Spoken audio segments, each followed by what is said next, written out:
Welcome everyone to another Beyond Bitcoin Hangout. This is the Whaletank Hangout, and this is episode 220. Today is Friday, August 18th, 2017, and we have a lot of different projects that are not necessarily new to the audience that are joining up to give updates on their projects, but we do have a few that have joined up today that would like to talk about various things or would like us to talk about various things. Now, with that said, during these hangouts, we have something called power-ups. The first power-up is that if you have a token, you are able to increase your chances, your voting weight, in terms of how high if you're first, second, third in the order of the different projects within these hangouts. If you have a token and you just provide the link, you will double your voting power in terms of your position in these hangouts. So if there is somebody who has a bunch of extra upvotes, might be at $14 and you're at $8, but they don't have their coin, the link on the BitShares DEX to their coin posted in their RSVP on the RSVP thread, then you will double and go to $16 in terms of being first. So you now are first in front of that person. This is one thing that we call a power-up. And having your own token enables you to power up a couple things. There's another power-up that we have a 15-minute cap on how long somebody can speak about their project and give updates. This 15-minute cap is put in place for obvious reasons, because we only have limited time and multiple projects that want to be covered. So you are able to utilize those tokens to share drop them on the guests at these hangouts and buy extra time, up to a 10-minute allotment, for the time to talk about your project. Now, with that said, there's a third power-up, and it's kind of tied to a bonus that I have every week for these hangouts. Not only do we pay the same amount of Beyond Bits that we earn in dollar amount on Steemit. So last week we earned $379 on Steemit. We matched it with 379 Beyond Bits and gave them out to the guest speakers.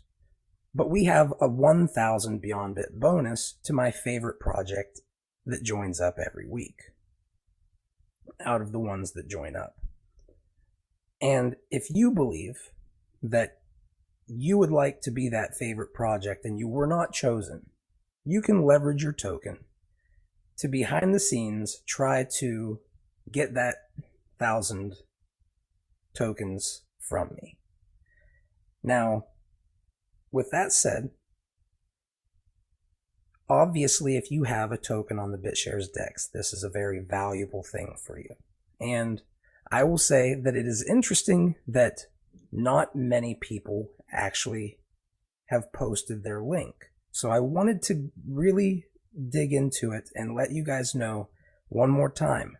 Make sure that you post your link if you have a coin, because it improves your chances of being first. And that is, we are trying to do this to empower you, to give you an incentive to create your own coin and play with the value propositions that you can add to create value to it, right? We're trying to build a community of community builders. And you are all here to help with that. And you get paid well if you impress us. So with that said, the order that has been established by vote this week is going to come first with Gridcoin, and that's going to be Custom Miner, who's going to be providing updates on that project. We will then follow it up by Crypto Rush beta testing, and that'll be Mr. Wang and by Compound Films. After that, we will cover Community Casino, and Bethella will be covering that today. Following that up will be Love Shares at Loveaby, or Love Abby, my apologies. She will be following that up. Afterwards will be Build a Whale, covered by the Marky Mark, followed by Steam Gaming, and that's Chief Mapster. After that is going to be Looking for Niche Coin, and that will be Robin Hutt. And then Nutella is joining us to talk a little bit about Descent and a potential synergy between Steam and Descent. And then we are going to have Crypto Spreadsheet by Gregario. And we will also have, at the end of this, a special guest who's going to be talking about another project called the Smoke Network. And they got on here a little bit late, so their votes kind of didn't matter when I took this. But I want to just make clear that they are a pretty interesting project, and I've spent a little bit of time looking at all of it, and it's pretty interesting, to say the least. So I'm very interested in all of these projects, but I think you guys should all stick around to the end on this one. And with that said, I want to thank all of you for helping with these hangouts. I want to ask all of you to consider these hangouts a gold mine of ideas that you can grab from intelligent people who are thinking about solutions in this space. You can grab their words here. You can post them as highlights from these types of discussions, from people who have been spending a lot of time in this space. And you can earn funding by doing so. So I would urge you guys all to consider doing that, and always consider how helping others can help us build something bigger than we individually could ever build along this way. But with that said, I'm glad to be able to help you guys, and I look forward to seeing what we all do together. And I will stop with my sappy stuff, and I'll get Custom Miner to step up and talk about Gridcoin, because they were the first upvoted today. And I will say, consider adding your coin, because someday somebody might be first place in front of you because you forgot that link. All right, hey, how's it going, guys? So I'm Custom Miner from the Gridcoin community. A little bit of information about Gridcoin and Boink. So Gridcoin is a cryptocurrency which securely rewards Boink computation on top of proof of stake, right? So what's Boink? Boink is an open source volunteer distributed computing platform which utilizes the spare resources of hundreds of thousands of computers around the world in an attempt to cure diseases, map the Milky Way, search for extraterrestrial life, and virtually any other kind of distributable computation, right? So anyone who needs a serious amount of distributed computing power, think hundreds of thousands of CPU cores, pretty much almost entirely for free, can create a Boink project to create a distributed cloud service of their own desire with fairly low effort. Whilst the Gridcoin community, the Gridcoin network will reward your project's volunteers on your behalf once you're whitelisted, if you do get whitelisted.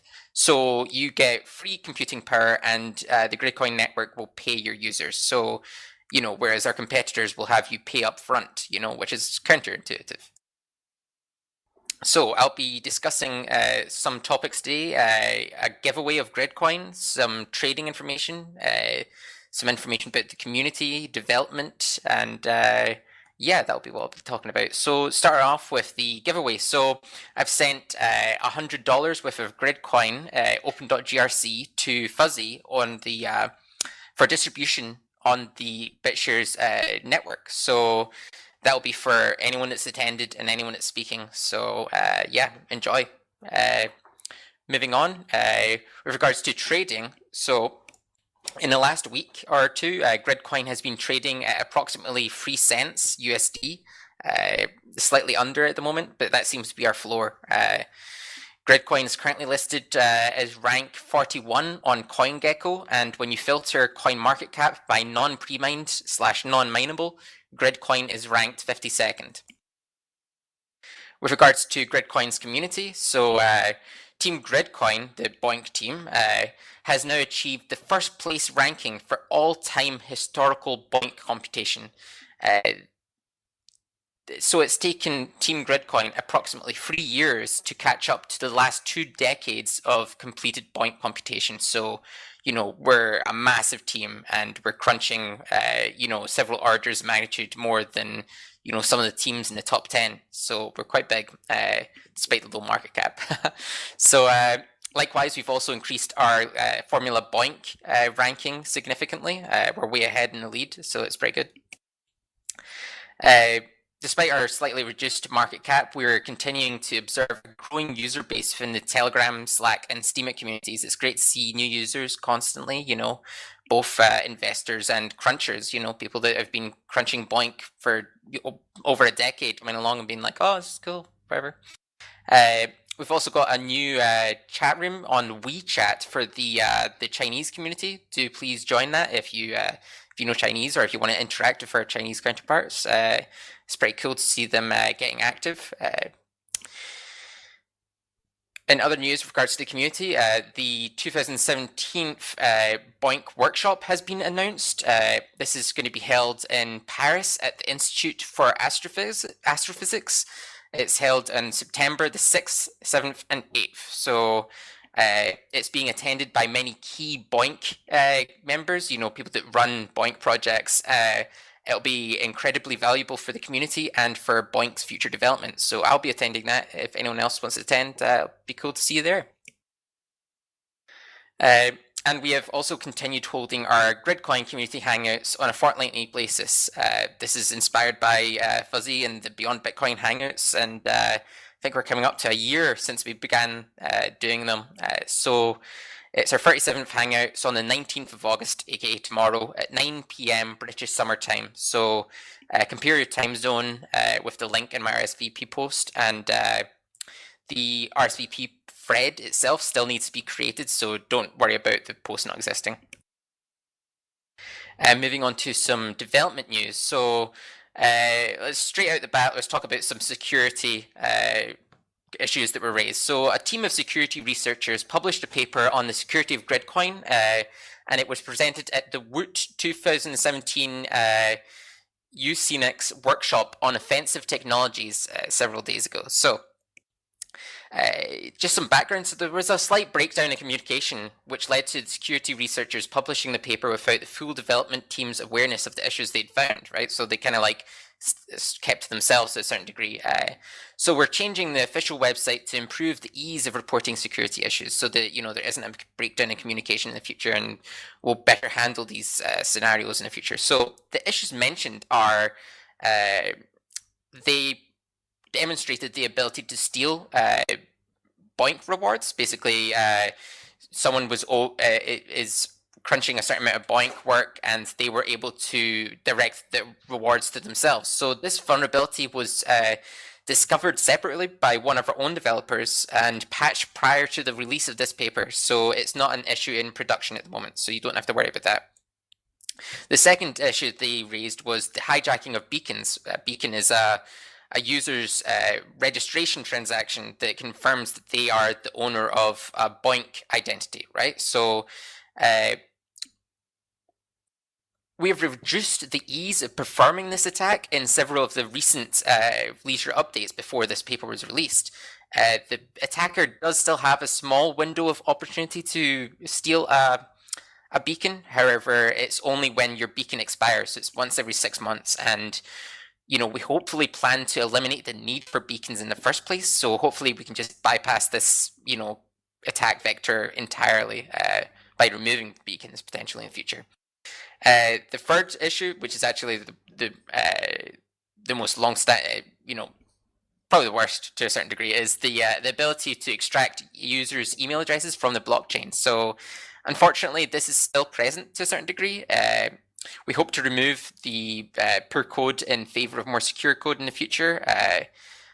Whilst this isn't great, the team founders did have access to the list of emails in the first place, unless you explicitly hid it, of which 99% of the users did not. So these email addresses have been somewhat public to the core admins for a while. It's just that now your email can be grabbed from the blockchain to a certain degree. So step up your anti-phishing defenses, and I sincerely apologize for the leaking of email addresses on behalf of the Gridcoin community. So yeah, it's worth reading the security paper. It's very high quality. It is slightly behind in terms of how fresh it is. Like, several of the attack vectors that they describe were patched, a month or two ago. And what's good to take away from this is that one of the main researchers has joined this the Gridcoin community, and the was it Slack? Yeah, Slack chat room. So we're ongoing back and forth with them, and hopefully we'll bring them into the community as developers, possibly in the future. So moving on.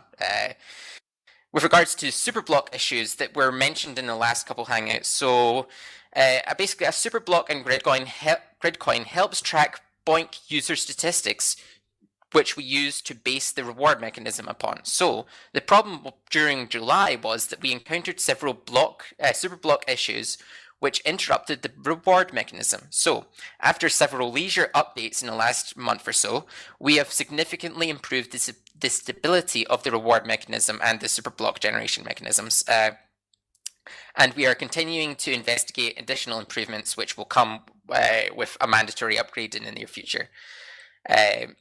And just some updates regarding the leisure updates that I just kind of mentioned there. So we've got fixes to syncing and startup crashes that some users were experiencing. We've got improved RPC commands, additions and enhancements, multiple GUI improvements. This is an ongoing effort by the multiple users. Some dependency upgrades, so OpenSSL, some C++ stuff being upgraded to the latest versions. Improved translations for Lithuanian, Russian, Swedish, Chinese.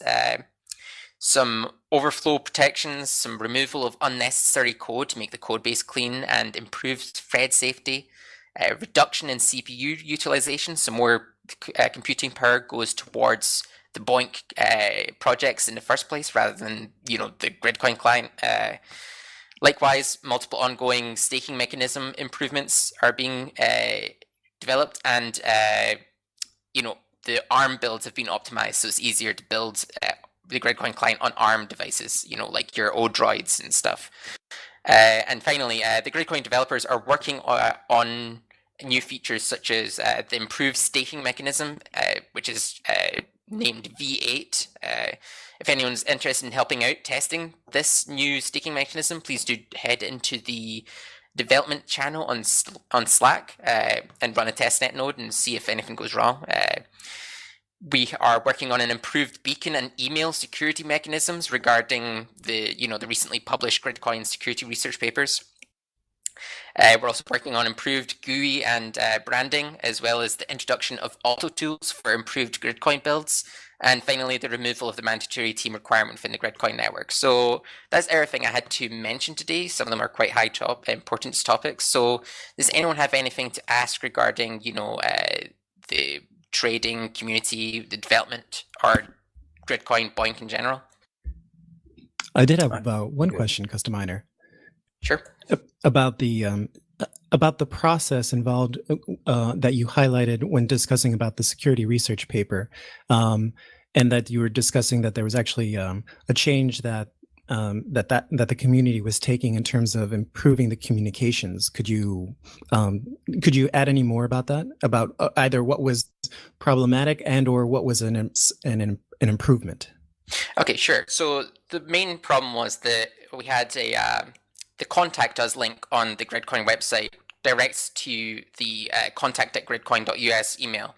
This email is only handled by Rob, the lead dev. So it's basically contacting an individual rather than the core development team, right? So there was some back and forth discourse between Rob and the security researchers, which led to one of their main vulnerabilities they disclosed being patched at one point last year, basically improving the CPID mechanism. However, the subsequent emails between Rob and the security researchers. The communication broke down. Basically, Rob was very busy last year with real life priorities and stuff like that, like a kid, whatever, and basically the security researchers took the lack of response as like significant due diligence, and they just crunched on with doing their research, rather than trying to reach out. And I mean, fair enough to them. They're focused on their research and they're like, we got some juicy stuff here, Sure. So in what we're changing is that when you click contact us, it will take you to a separate page where we'll basically have like, all right, what do you want? Do you want to just contact the community? Do you want a secure, security issues reporting kind of process, basically pointing them towards the email, but also towards, informing them to contact like the admins, either through, Telegram, Slack, IRC, what have you, so that,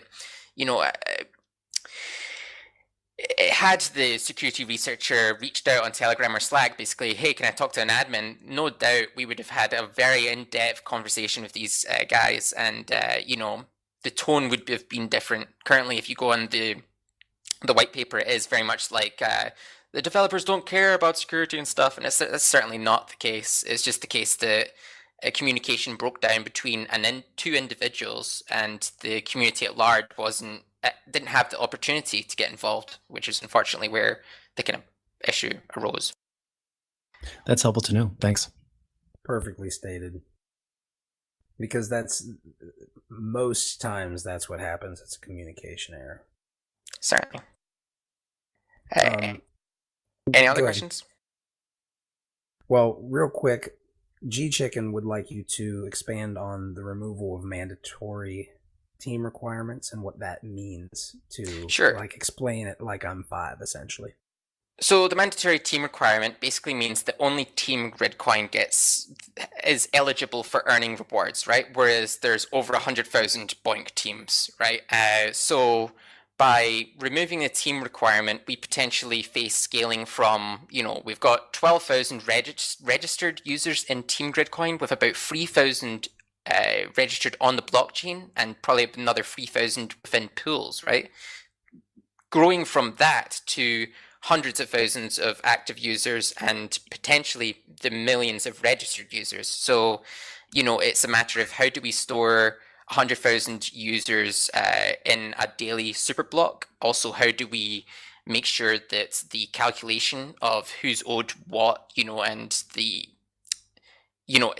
that isn't too taxing on the client, so it doesn't take resources away from Boink. Likewise, we don't want to accidentally DDoS the Boink projects by scraping them too much. If we've got 100,000 people running the client, theoretically in the future, we don't want 100,000 people downloading a 100 meg file every day. It would crush some of the project servers. So it's basically a matter of scaling back how many people are responsible for the superblock creation process. Basically, it's the downloading and processing of the Boink statistics for the reward mechanism, whilst expanding the Gridcoin network to the entire Boink community. So we are getting towards there. It's just that in the last month and the next month, there are higher priority development issues developments that we are working on.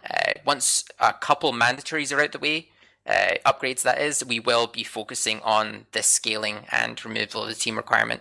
That way we will cease to be a team cryptocurrency, and we will be a Boink cryptocurrency, so we'll remove the hostility between ourselves and the Boink network. At the moment, the rest of the Boink network to a degree sees us as a competitor rather than as a mutual kind of beneficiary.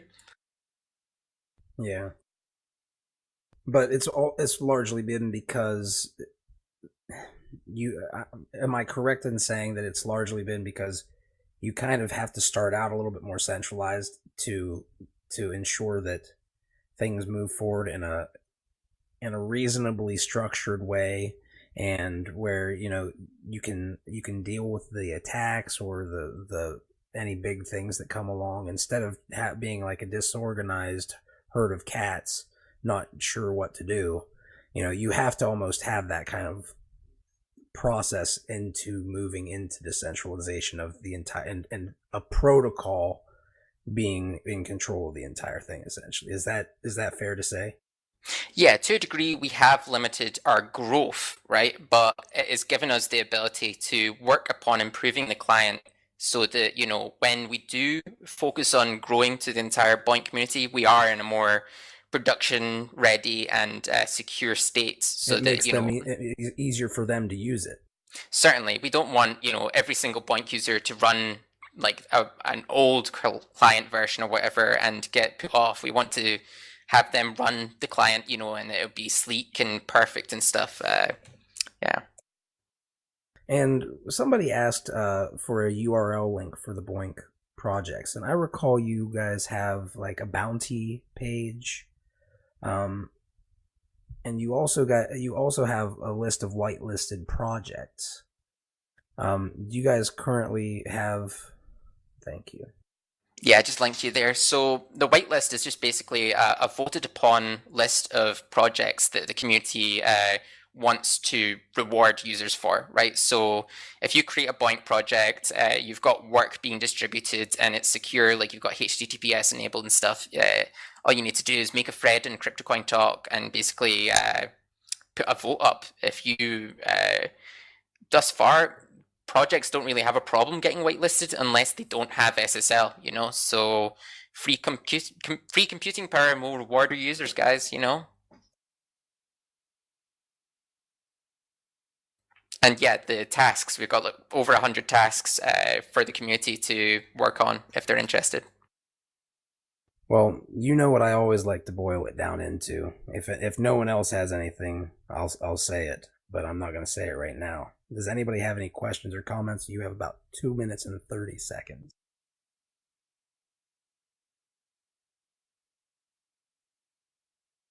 I'll say this. Finding aliens. If anybody is a newbie and they want to care and they care about anything that's connected with Gridcoin, I don't know of a single cryptocurrency that pays you to help try to find aliens. So I'm just going to drop the mic on that and let you guys do whatever talk. Yeah, and the Enigma. That's a good point, G-Chicken.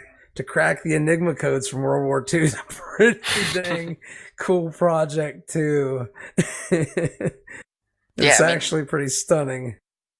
Some of these projects do have a really important and altruistic kind of aspect to them. I mean, what if you are the one to solve a work unit which proves the existence of aliens or first contact, and Gridcoin's one of the first names out there in relation to it, that'd be crazy in the mainstream news. Likewise, it would worldwide. Yeah, likewise, if your work unit that you complete on like an old 2-core computer that's gathering dust helps solve AIDS or Ebola or detects an asteroid coming towards Earth to which we deflect because of your computing power, these are some very important things, and to a degree it is a bit of a lottery whether or not you're going to solve a work unit that does contribute heavily towards science, but it's possible, and we reward your effort in doing so. You guys should create I'm going to keep saying it, you guys should create a big bounty for whenever somebody finds aliens, they'll get like 20 million grid coins. Whether they're good or bad, because we have to identify it. What if we have like a real life alien, like we have to fight aliens and defend ourselves, and Gridcoin saved us? Or found out early. Yeah, certainly. found an old ship in ice in Antarctica, re-engineered it, and created a bunch of fleets to defend against them with their old technology. Well, anyway. Hopefully in that situation, the aliens will be interested in using Gridcoin or BitShares, Yeah, let's hope that it's trade. Let's hope they come and and the guy goes, yeah, I found you guys. I got 20 million of these GRCs. I'm going to fling you guys some.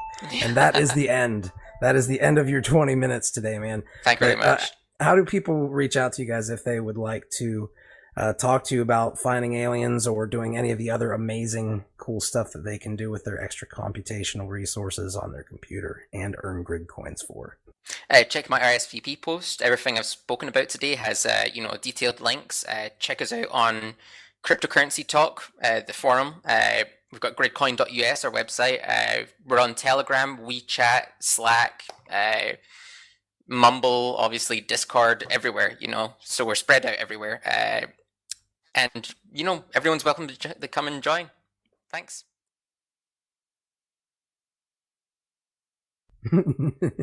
It still is aliens, buddy. I suspect they travel through time, though, but we won't talk about that. Anyway, we do have, once everybody has signed that guest list, we do have another pretty cool project and a group of guys a duo of guys who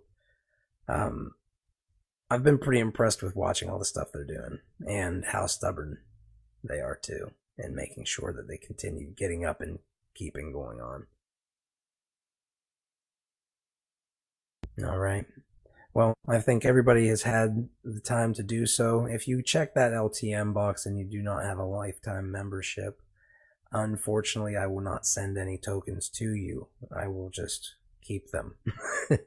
And I don't want to do that. I want to just give them to you. So please, if you do not have an LTM, a lifetime membership on BitShares, consider getting one and substantially increasing the tokens that you receive from the share drops in here. And I will go ahead and give you guys the floor now. Mr. Wang and By Compound Films, aka That Boy Meta, I will step back and let you guys talk a little bit and give your 15 minutes. AKA the future president. What's going on, Fuzz? And good morning, everybody. Hey, man. Well, you guys know what you do best. I like to step back and let you step up and give an introduction, maybe a little bit of everybody's heard from you in the past, but for those who haven't, maybe who are tuning in new, just a little summary of what you guys do and then get into the topic for today. Okay, no problem. We'll keep it kind of short and sweet like always too. So basically the last time we came on, we were talking about a video game that we're developing. It's called Crypto Crush. It's like a parody of Candy Crush, but with cryptocurrency coins, and we've included whale shares, BitShares, Monero, Bitcoin, Ethereum, all kinds of coins. And today what we want to do is we want to go ahead and give everybody the link. That way they can go ahead and download the alpha version. And what we will be doing is we'll be offering bounties for people that find bugs and report them. That way we can speed up the process to release the beta version.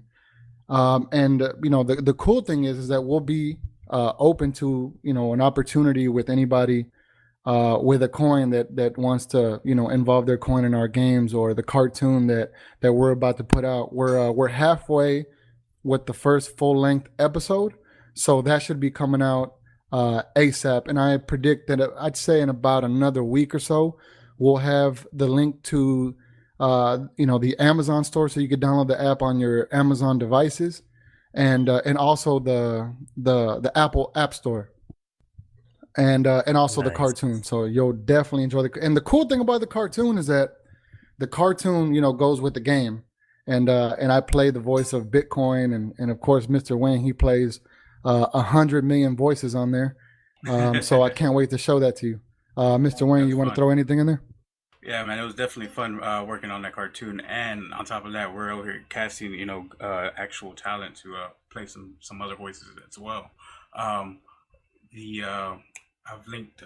I went ahead and put up some of them links. So Mr. Wang has just posted the link in the comments. So if you want to go ahead and be one of our testers and try it out and play the game and take it off the lot like a brand new Bentley, you're more than welcome to try it out and let us know what you think. And like I said, we're very excited, because it'll give us an opportunity to include people's coins in the cartoons, and also include like a narrative and maybe a backstory. That way people can, personalize with your coin, and maybe we can attract the 25 and under demographic. That's really our aim, to attract the 25 and under demographic. we're learning that that demographic is very familiar with all the new technology, and the less you have to explain, the better decisions you can make. Anything else you want to throw in, Mr. Wayne? Oh yeah, he was saying earlier that the cartoon and the game are it's our 1-2 punch. It's a package, but at the same time, one's family friendly and the other one isn't. And if I don't see nobody's grandma playing this game, I'm gonna be highly upset. So, like I said, the link is in the comments, and let us know. We're on Steam. I'm on there as By Compound Films, as the same thing as my screen name, and Mr. Wang, he's in there as Mr. Wang. So, get in contact with us if you want to create an opportunity. I plan to take this cartoon thing all the way to Netflix. I think it could definitely be something in the future. Either Amazon Studios, Netflix, YouTube, or whatever the case is. But I definitely have I have high hopes for this cartoon. And I don't know if Mr. Wang has a link so where you could just take a look at it. Just to kind of get an idea. We're kind of vulgar on there, so it's kind of like that cartoon Family Guy. It's gonna be some crazy ass. I don't even know if we can curse on here, but it's gonna be some crazy shit. You can. Yeah. Okay. We have our idea is kind of like a mix of like Robot Chicken, Family Guy type of comedy, and the other thing I see all this as potential to educate others who don't know about crypto, and that's what.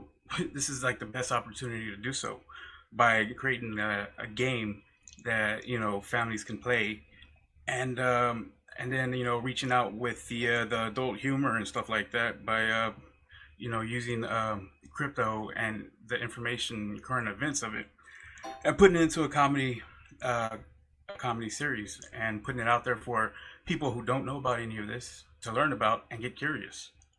Definitely, and I also want to throw in that, yes, this is the first game, Crypto Crush, but it's not the only game.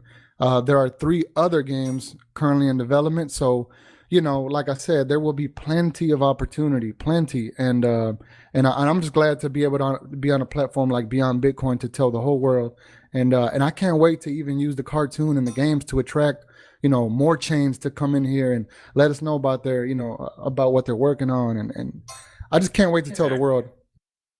Yeah, and this is what everybody wants. Y'all, we want to reach out to them people and let them know, hey, come check this out. This is your gateway right here. This is the gateway. This is the future, man. Hey, Nutella, he says, what kind of asset do you need? Explain that a little bit. Because it's already, I guess the link is already in the comments as far as the Android version. It's already ready to go. And like I said, the game will be on the Apple App Store next week or so. Explain that a little bit, Nutella.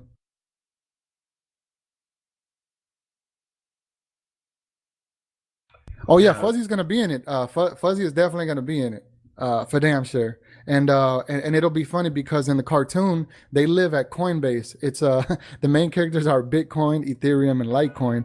And eventually they do go over to like Bittrex, and they usually, and it'll be funny. They usually, they're gonna visit Poloniex. It's gonna be really, really funny. And they're gonna go over to Steam it and see what's going on, and they're gonna confront all the tokens. I think of BitShares as being a guy or who's always like hitting on the different girl coins. Yeah, trying to give them beer and pills. Come here. We can chill. I protect you, right? I hear like you are the BitShares thing. Hey, you know all the girls. Well, they might not.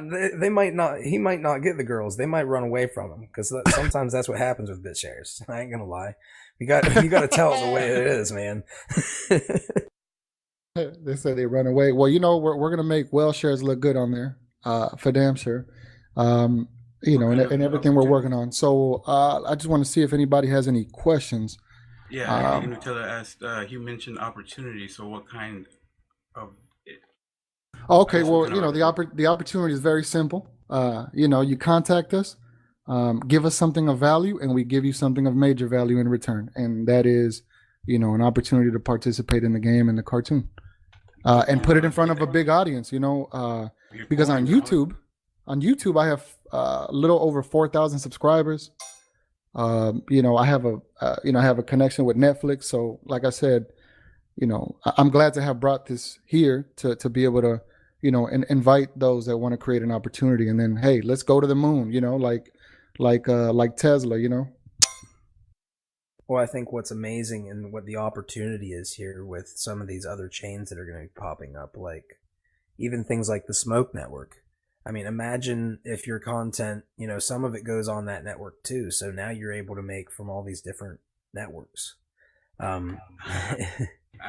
All tokens welcome. That'll Exactly. make some potheads really laugh when they watch this animation. Yeah, exactly. I mean, you would have you would actually, like, there was something in the early days that made no sense, except it's kind of cool to think from a historical perspective. You would have altcoins, and you would have something called Potcoin, and they tried to let people pay with Potcoin for dispensaries, but it didn't work. But something like a Steam-based kind of like they call it Mutual Aid Society, as MAS is where it came from. The concept that Bytemaster, aka Dan Larimer, said was mutual aid societies, and that's the model that these types of things follow. So you actually have a community that has a very powerful coin potentially here, and it would actually have legs, is my point.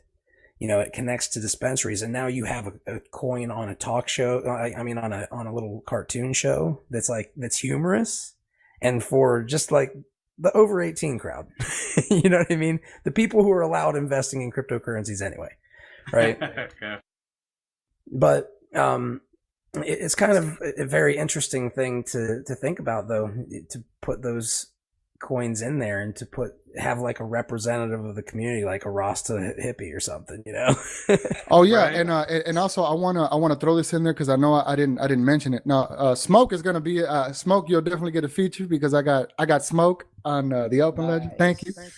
But I wanted to throw this in there too. Remember, we will be rewarding people for finding bugs, and we have Lil Wangs and Beyond Bits and Mr. Wang. Let them know what other Yeah, man, cash and prizes we have for him.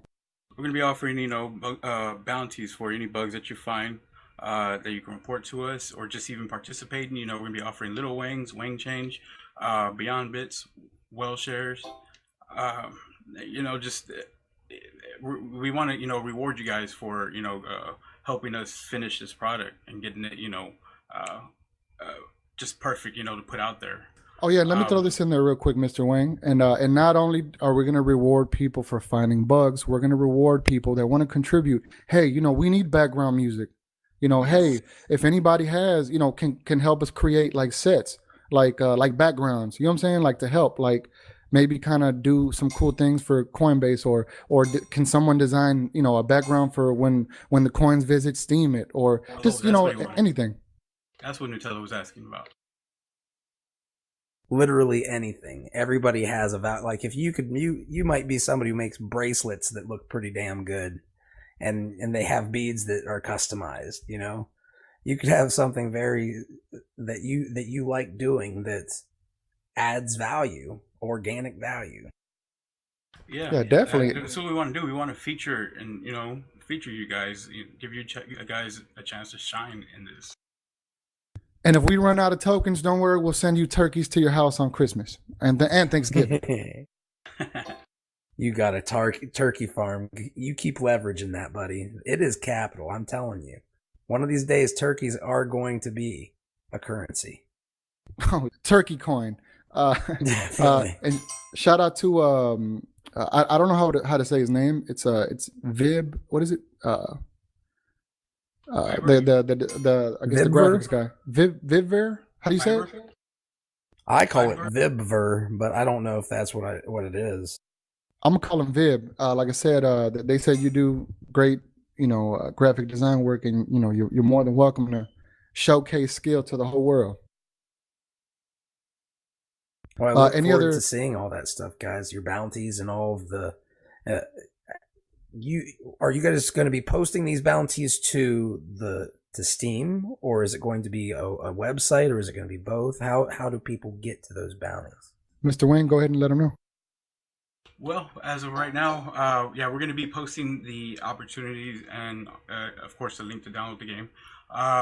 As far as claiming these bounties, we could actually explore setting up a dedicated page. And right now, at the moment, as I mentioned earlier, we have Mr. Wing IO that we could possibly use, or we could do it through Steam it somehow.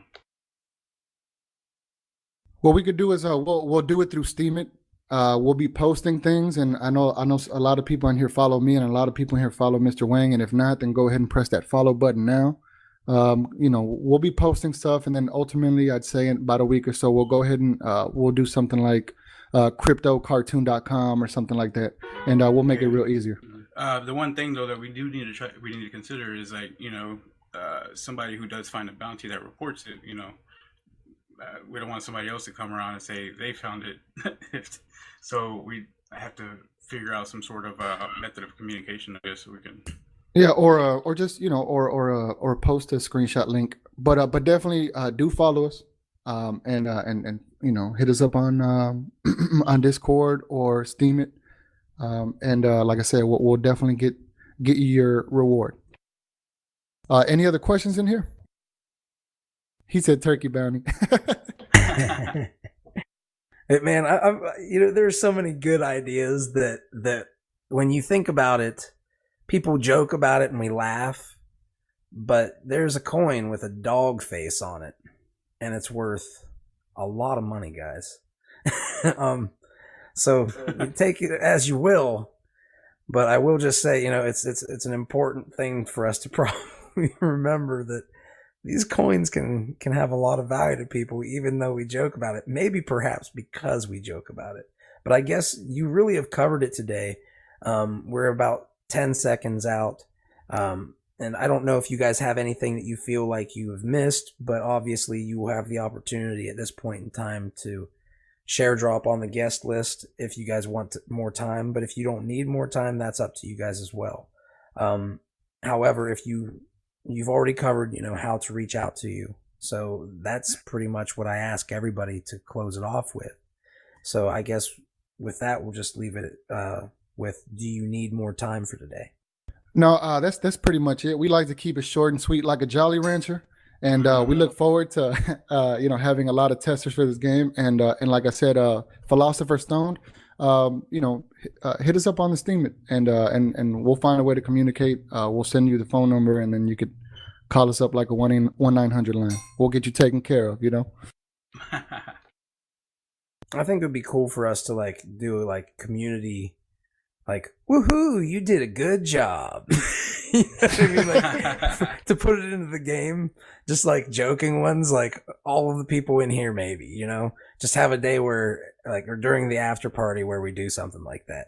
And just for fun. So everybody who's here, it's an inside joke to them, but to everybody else, it doesn't really seem like anything, Yeah. But yeah, hey, thank you for y'all's time, and thank you for the opportunity. Thank you, Fuzz, for creating the opportunity, and I want to thank the Lord for Beyond Bitcoin and all that. But thank you for everybody. Yes, thank the creator, guys. Yes, project, shall we? I'm having a bit too much fun today, guys. I'm sorry. And that is going to be Community Casino, and that is Bethelia. Am I saying it correctly?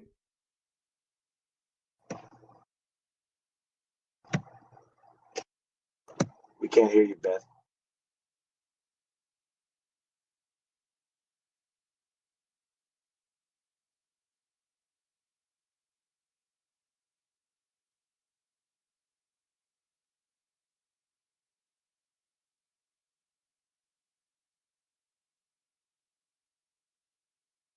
Go ahead, Nick. Well, thank you guys for letting us talk a little bit here. See if Beth can get her stuff together, but she was working a second ago, so. If you want, you can. Are you a representative of the project too? Yes, I can talk. Okay, I just want to make sure because she signed up, so I wasn't sure if it was okay if you. But go ahead if you would like to take over for her for the moment until she's got her mic fixed. Yeah, I'll get it started, and then Chief can jump in too, and if she gets her mic going. So, and we were here last week. But just kind of want to update you guys on where we're at and about the project a little bit. We've since the last meetup, we've we've been working with some of the other projects too, and kind of co-oping, I guess, if you will. So our project is a community casino, and our project we really wanted to go above and beyond Steam It, but that's where we're starting. That's where we met. The idea is that we would like to start with some Steam It games contests, mostly casino type games. But the idea would be to eventually donate 50% of profits back to the community. On Steam It, we would like to give back to the Steam It users, but eventually we would like to give back to communities surrounding the casinos that we build. So the idea is, we're still doing a poker game right now, actually hosted by me at Nick Nas. Eventually, we have a couple other games in the works, a couple other people we're working with. We would like to start an online casino at some point, and then eventually build a casino in Vegas. We do have some connections in Vegas, and we do have some connections in the outside world that we are working with. Our plan is not to rush and be another failing Vegas casino. So slow and steady is what my motto is. A lot of things don't want to rush, and we don't have the huge investors yet. We do have some people we are talking to, though. So one of the things that Beth would have been talking about, if she still can't hear her, but she's still talking. One of the things that she would like to talk about is what and who we like to give back to. Eventually down the road, we want to build a brick and mortar casino, and the idea, she's our not-for-profit expert, and that's her life goal, is to build something where we can really give back. And that's the idea behind the community in the community casino. I really hope you guys go check out our poker game. It's starting to become very successful. This is only the second week, and it's very fun and very easy. We are working actually on a couple other ideas. One game that we would eventually like to get into the casinos. We have somebody in Vegas that wants to put him in the casinos, and he wants us to build this game for him. So we will be introducing that to Steam It first before too long.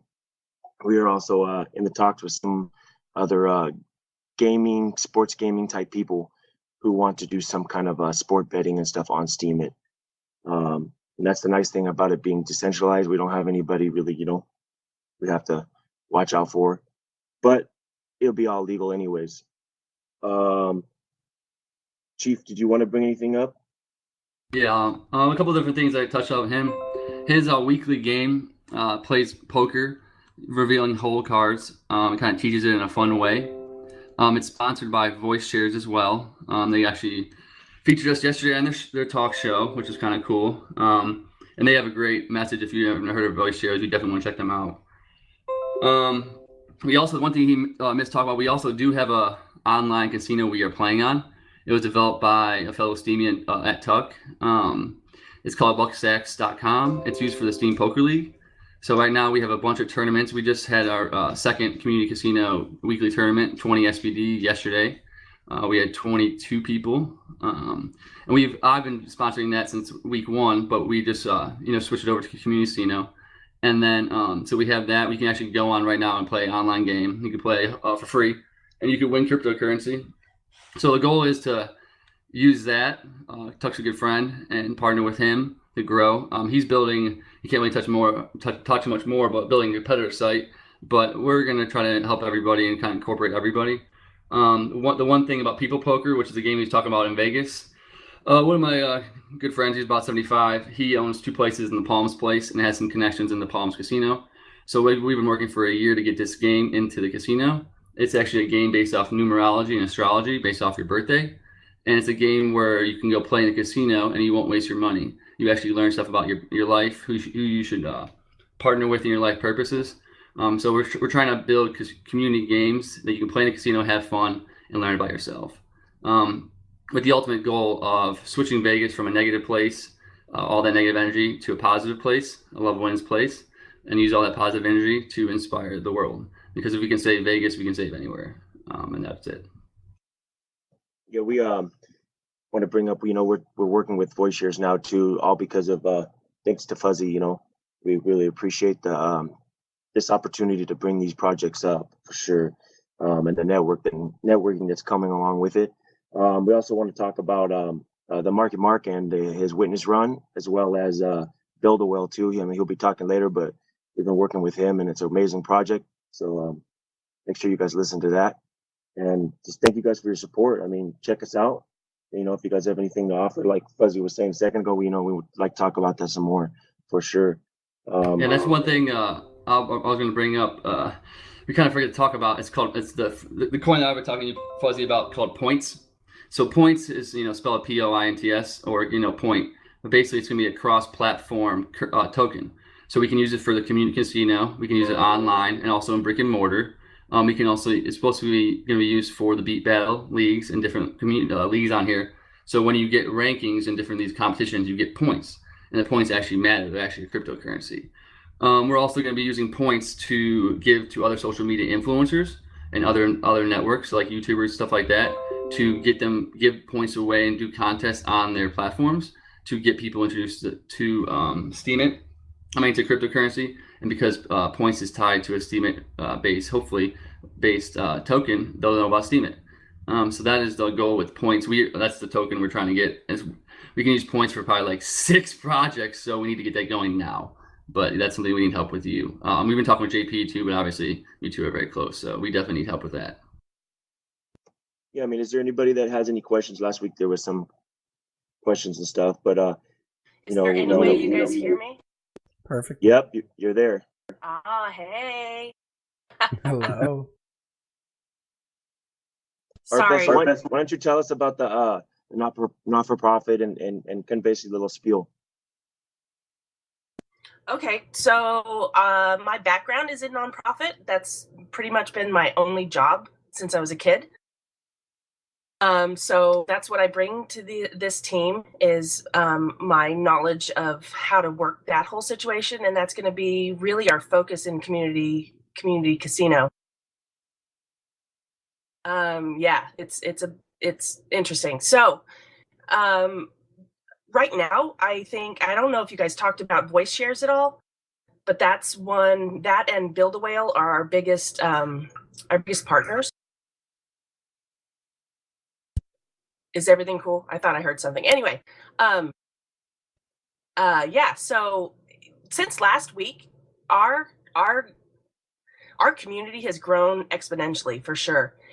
Build a Whale and Voice Shares have really partnered up. We've all partnered up, and it's amazing. So Voice Shares is what they do is focus on depression. We met them here, so you guys hopefully know what they're about. Oh yes, we're very aware, and it's funny. It always makes me smile. I was just being quiet because I'm sitting here smiling. Go ahead. No, that's cool. I just wanted to make sure that I'm not just talking out my ass. So anyway. No, definitely. Like I love the synergy. This is what these things are for. No, it's ridiculous. Like I felt like I failed so hard last week. I was so freaked out, but everything has gotten bigger already, and we have touched more souls, and we are already reaching out and doing good. I think Nick talked about our poker game that we got going, so we're on our second game so far. I've done a how to play poker post in like Sisterhood of the game, so anybody who doesn't know how can kind of figure it out. Voice Shares is sponsoring this game, so that's amazing. And we're working with Build a Whale. I almost always say Build a Bear because I'm a mom, so. But yeah, this is our journey is beginning, and it's awesome, and I can't wait. And one quick question about the astrology. I saw someone ask about the astrology for the game. Most people don't realize the power of your birthday. My birthday is 6, 7, 8, 9, but everybody's specific birthdays mean something, and it can help you find the people you're supposed to work with on your life purpose. So you, based off that numerology mixed with some astrology that we have resources for about 45 years, Bob's been at this, it kind of make it a gaming way. So we kind of combine numerology, astrology yeah, it does. Yeah, it does. We knew exactly who was going to get elected the president about 4 years ago, based off birthdays. We knew the vice president who based off his birthday. His birthday is June 7th, which is mine. Pence. But yeah, it definitely works, and it's almost illogical for me not to believe anymore. So the point of this people poker is to have millions of case studies where people have to believe. So that's the point. Yeah, we're working on that game right now. It's gonna be epic. Well, it's going to be very interesting to see where all this stuff goes, and I know that there's another project that you're connected with, Chief, that I love, that kind of, I think, is allied in some way, shape, or form with this, right? Just because the people who ally, they kind of bring their own flavor to the mix, to the ice cream. You know what I mean? Oh yeah, absolutely. I mean, what isn't Chief allied with? Come on. So do you guys mind if I ask you? You guys are going to have points, right? That's the Correct. idea. And Bethelia, I hope I'm saying this Just right. Beth is fine. Beth. Yeah, sounds good. Cool. Thank you for giving me that out. I will take it every day.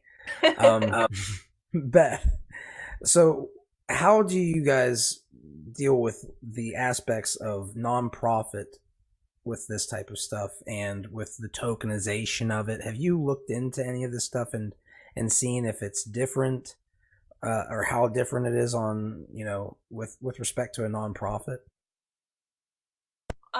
No, honestly, because the nonprofit world is very steeped in tradition and goodness. So I can't even imagine. I'm sorry. Oh, go ahead, baby. One thing that I guess I really haven't brought them up about is there's really a new kind of nonprofit that was created on my birthday, ironically, 2 years ago in Washington State and California, called SPC, Special Purpose Corporation. So I really haven't brought that up to them yet, so it's kind of my fault. But basically, it's a new version of nonprofits because right now, when you're a for-profit company, you have to do what's best for the financial interests of your stakeholders. If you don't, they can sue you. By being a special purpose corporation, you take that away. You can actually do the right thing, so you can pick a more costly solution if it saves the environment, and your investors can't sue you for it. So it's called a special purpose corporation. It's been around for 2 years. It really is a new kind of form. So I really have to talk more about Beth about that, setting that up. But that would be the new thing, new spin on a nonprofit, besides the online and offline and crypto part. Chief's holding out on me. Sorry about that. I'll tell you guys right now, I think one of the biggest things that you could use would be your understanding of this in the space. Do some presentations on this stuff, and people will eat it alive. They will be like, you guys will probably be mad at me for how many people start asking you questions, because you probably won't have much time to do anything else. But it might be a great way for you to also start promoting all the stuff that you're doing in addition to that, right? Because this isn't the only place to promote it. You use the stuff that you have, and you guys have a gold mine in understanding of the nonprofit space, which just so happens to obviously be perfect in a lot of ways, I'm sure, for cryptocurrencies or point systems, as you guys call them. I was kind of curious to see if you guys called them points for a legal reason, actually, was one of my questions. So maybe you guys have an answer to that, maybe not. Well, to be honest with you, the reason why we call it, I hate what I say, to be honest, but points is because we wanted the most broad term. So it can be used in video games, it can be used on social media, and everything is points. So it's, right now we have points for the Beat Battle League that we have set up, or a scoreboard, so each week they get points. And the points is based off how many SBD they get paid out and how many whale shares. So 20 SBD plus 60 whale shares would be 85 points. So that's what our goal is, to actually make that happen in a real life token. And really the only few people that can do that is you and JP. And he's, where he's been. But so we need to, I mean, it's no rush or anything, but obviously before the masses come, it would be great to have that hammered out before everybody gets here. And we also want to bring a lot of people over here. There's 250,000 accounts on here, but only 5,000 to 6,000 people are active every day. So this is like a project still. So we want to get everybody on here using it every day, so the people that are creating all this content are actually rewarded. Because it sucks that's why that one Build a Whale, we're doing the curation thing. We're trying to help people because they just create all this awesome content and then no one sees it, or just like a one letter or one word like comment. So really just trying to do this points thing to kind of gamify and just bring everybody to Steam it, to be honest with you. Well, I'll say this. I'm very interested in the project, and I know, obviously, I would love to shower all of you guys with, man, it would be crazy if I had all kinds of ridiculous amounts of Steam power. I don't know how. It'd be crazy. But I will say this, we are bringing other whales potentially on board here. So there's vision, and there are people who are interested in some of this stuff. I will urge you guys, you're at 15 minutes. I would urge you guys to create those points and take a lesson from voice shares that people will do things for them, even though they don't technically have value. If you have a nice looking image that shows that you care about it and a community that cares about it, it will have value. But I will always consider how I can help this project for sure. Now, with that said, you guys do not have a coin or anything today, right? Correct. But if you guys want, I mean, and it's no rush, this is just the gamified aspect of this hangout, right? It's no offense to you guys. I'm not trying to make you guys get one, but I will say that if you guys ever need help, feel free to reach out to me. Thanks so much, Fuzz. Of course. Appreciate that, Fuzzy. We can help each other in all kinds of ways, right? I try not to just box myself into the fiscal part, but I'm busy these days, so that's sometimes all I can do. But with that said, I do appreciate you guys joining up. Is there any way of people reaching out to you if they want to support you in some way, shape, or form? Yeah, I'll post our Discord channel. Okay, cool. And I will remind you guys all that I am using a lot of the funding that I have available right now to build something called Whale Trails that will partner up with Steam Voter from Build a Whale. And Love Abby, you can, once you get started, we'll just insert you next. Okay? Hey, how's it going? Very well, man. So you are here to talk about Build a Whale, which was a project that you introduced last week. But we had a pretty decent little discussion there, and you have obviously have some updates from this week. So I'll go ahead and I'll step back. I'll let you give a quick reintroduction for anybody who didn't hear that last hangout, and go ahead and go into your updates. Yeah, we started last week. We announced it during the Whaletank. We're basically a bidding bot. That's how we started. That was the initial goal. Similar to Booster, Belly Rub, and all the others. There's lots out there. The demand is much higher than the supply. And a lot of the ones out there are basically overused and stressed out. Even Rando Whale, for example, is now powering down half the day because it just cannot keep up with the demand. And I've noticed Rando Whale has been shooting out bids that are much lower, or votes that are much lower than what you bid now. And that's why it's got started. But it's morphed into something much more. Part of the change was to have a human touch instead of just having a bot that people send to and there's no one there. We've been responding to people and kind of engaging. And now with a Cheap Mapster on board, we've been building what's called a concentrated curation, which we're taking the bids that come in, removing 90% of the stuff that's just spam and just vote for me type of quality content. And then taking the quality content that's actually thought-provoking and actually quality, and curating that and giving more exposure to people that submit to it. We have 4 issues out now.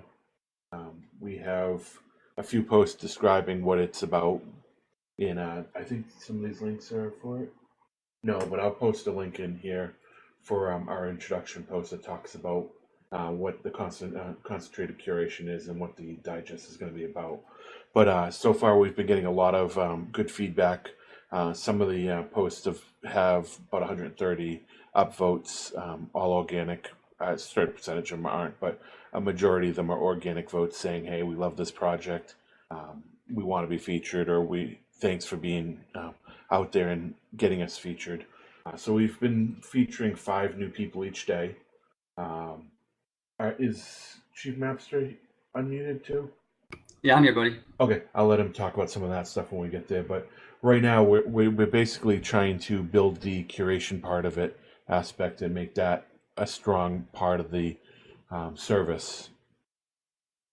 And change the narrative a little bit to nominating good content rather than just throwing out bids and getting an upvote back and hopefully you come out profitable type of thing. And I see some people have been doing that. Like we've received a few donations, basically people bidding higher than what the pot is and all that stuff. And we want to build the steam power so we can support larger bids, get more people in, and give a bigger return on investment. Because I know a lot of the people that are doing it, their initial thing is just, hey, I'm going to spend 10 cents, 50 cents, $1. I want to get $2 back, or $1, $2.50, or whatever doubles their bid. And we can't do that without a larger pot. So we're looking for delegation and trying to find a way to grow it so we can take a bigger pool and offer more. But the curation is something we're trying to really build a service around and offer something that other people aren't. And Chief Master's been doing a great job. And it's not like some of the other curations that, hey, this is a great post. It's talking about coffee. Here you go. He puts a lot of thought into how he responds and how he explains and discusses the content he finds. And it's not just, hey, this is good. This is the best thing we could find. This is it. He actually provides a lot of insight on it. And if you want to talk about it, the curation, Chief. Yeah, sure. I have some experience because I was one of the first people with OCD, which is the second Operation Curation Delegation, which is a guild besides Curie. Me and Acid Yo, he was running it, and I was kind of like number 2. And then it's kind of more of a community project, and I'm more of a startup guy. So I left. We left on good terms, but I want to do something different. We have this concentrated curation because what I've noticed is all the people there, they look at the same articles, and all they do is just click the new tag or the science tag, and they don't even read the articles. They just make sure it's not plagiarized, and they nominate it. And that's the post that goes in. They don't even try.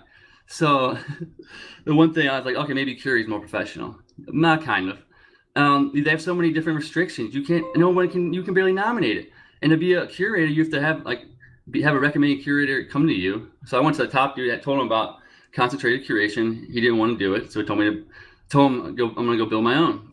And then we came to Whaletank, and I found Mikey, and he's Marky Mark's the man, one of the coolest dudes, one of the nicest souls I ever met. And it's a perfect way because now we can literally, anybody that has 0.1 or anybody that 0.1 SPD can send in. They find a quality post anywhere. That's it. Nothing. You have to go through websites. You don't have to go through anything, and then your post can get seen.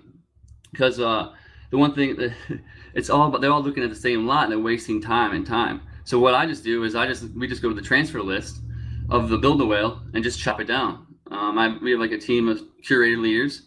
I send 10 articles to them and they read them, and then they bring back the gems, and then I'll read them and then digest it. And then me and Beth Leah has been writing some too as well. So you can check her out. She writes amazing. But so we do that. And it's really solving the biggest problem is the lack of efficiency in curation, and no one cares. All these people write these great articles, and literally the curators who are supposed to actually do stuff don't do anything. They're just curating for the money. And that's why they have all these restrictions. That's why you can't even put an old post, like a 14-day-old post. Like yesterday, someone submitted a 14-day post. Like you can't get paid on that. He just won the recognition, and guess what? Somehow he got picked, and he made his day. We kept him on Steam, and he was about to quit. So like we get we get that all the time. Yeah. So our goal is really just actually give people what they want. The power of humans. Right? It's just people just care. And the nice thing about Marky Mark is he literally doesn't want anybody to lose money on the service. So it's automated.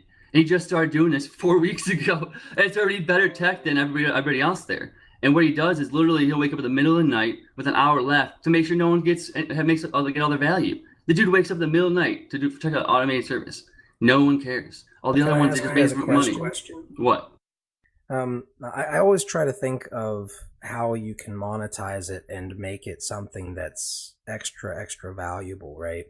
And one of the things that you said that really stuck out to me was it's a problem to manually curate. And you might have 10 people now, but as the service becomes more and more used, obviously 10 people is not going to be enough. But what if instead of doing, the same 10 people, you post a post to Steam it that is kind of like a community crowdfund to do it?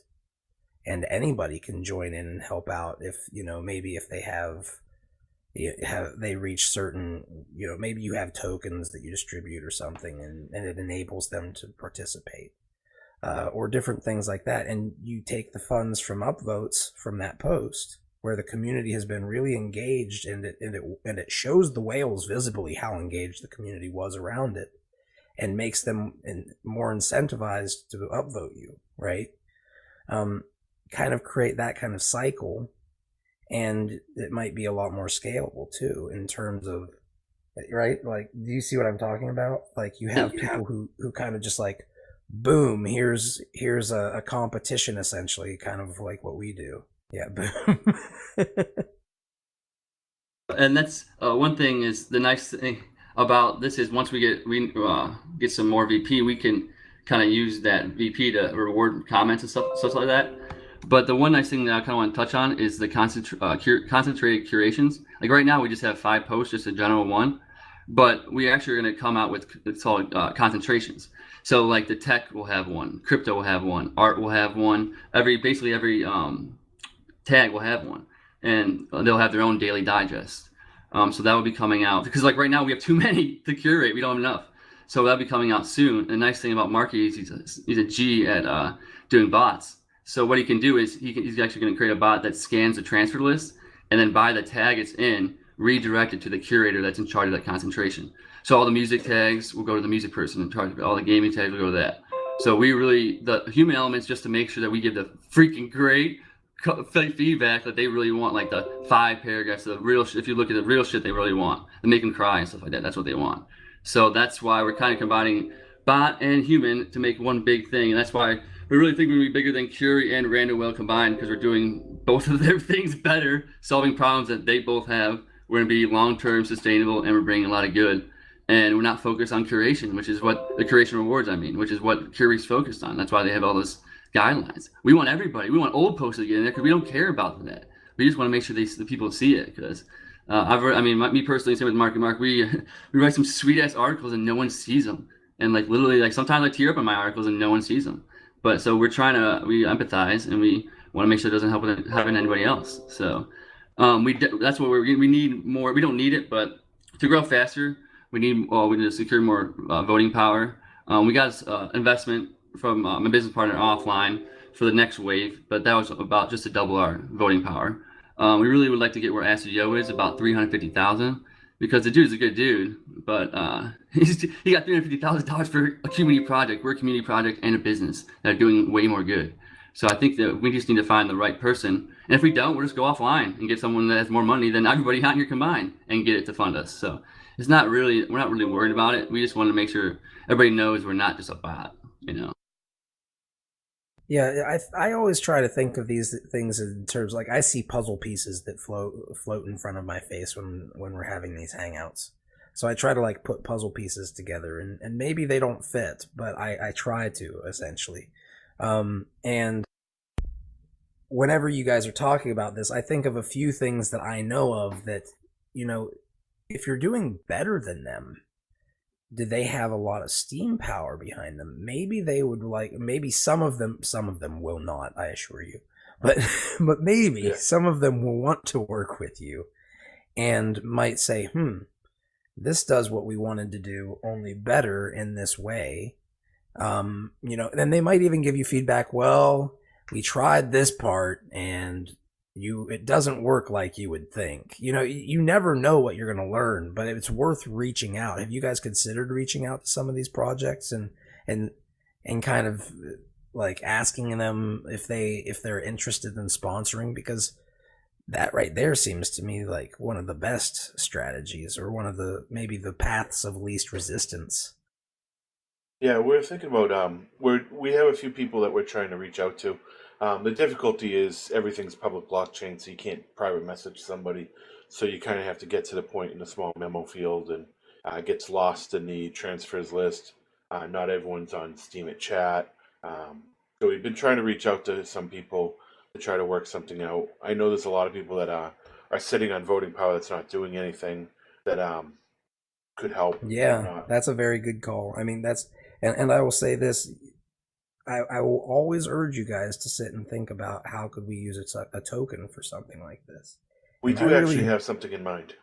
Okay, cool. Okay. One thing we were thinking is on a weekly summary digest, which would be able to go over the week we can offer tokens for the people that win those spots, and then offer a way to get into a future article. Like they could buy their spot into like a section that's available via token only. We call it curation coin. And I guess that's one thing that I miss is the weekly ones. Since we want the one thing problem is none of these things are international. None of these curation guilds. So we've already got it translated into 5 different languages. So every week, each of our translators are going to do a weekly. It's called curation digest. We'll do an English one. They'll all do the foreign language ones, and we'll give away the curation coin as another bonus. And then we don't want anybody like to just be able to buy their way in. So we'll have like a promotion tab on the bottom. Like Mikey said, just put a nice thing. So people, if they have a bunch of curation codes, if they made it, they obviously should be able to be rewarded with some quality content and be able to put theirs on their post. But we'll just make sure it's distinguished, saying like it's promoted, but they got this because of the curation coins they earned. So that would be something, curation coin would be the one we need to talk to you about with this project in particular.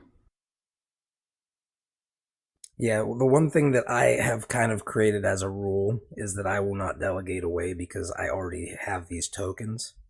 So that's why you will always hear me trying to say to leverage the idea of tokens, because when people create tokens, it's just DKP.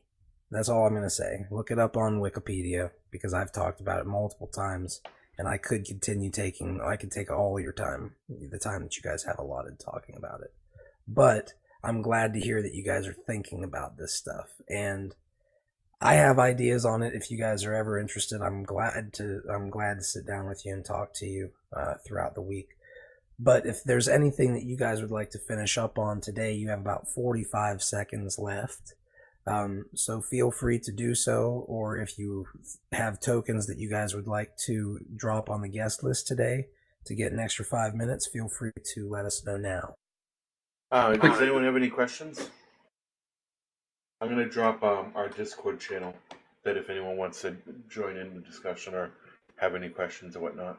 And if there's one thing, if you don't mind checking out the curation digest, we're actually going to do 2 parts. One's more like we got this inspired from you, Fuzzy, knowledge nuggets. So like the first one's going to be like, if you look at part 1, it's more visually based, still has knowledge nuggets, and still gives good feedback. And then the second part is spaced out like 10 hours later. So we want it, or 12 hours later, so we give the authors full recognition for the full 24 hours. And it's more of the comprehension. So I would just take a look and let us know if you think we should do just one or 2 parts. Would be great. Thank you. Yeah, I'll look at it, man. There's so much that, and we can talk about some of this stuff during the after party as well, right? Because let's face it, like all this gamification stuff, at the end, you really could everybody's pretty much gets equal opportunity here. We've done that.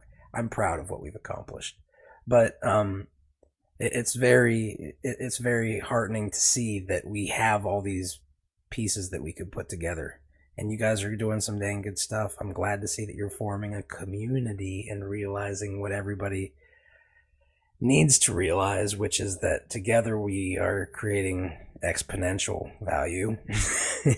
And that's a very cool thing that humans can do. Bingo.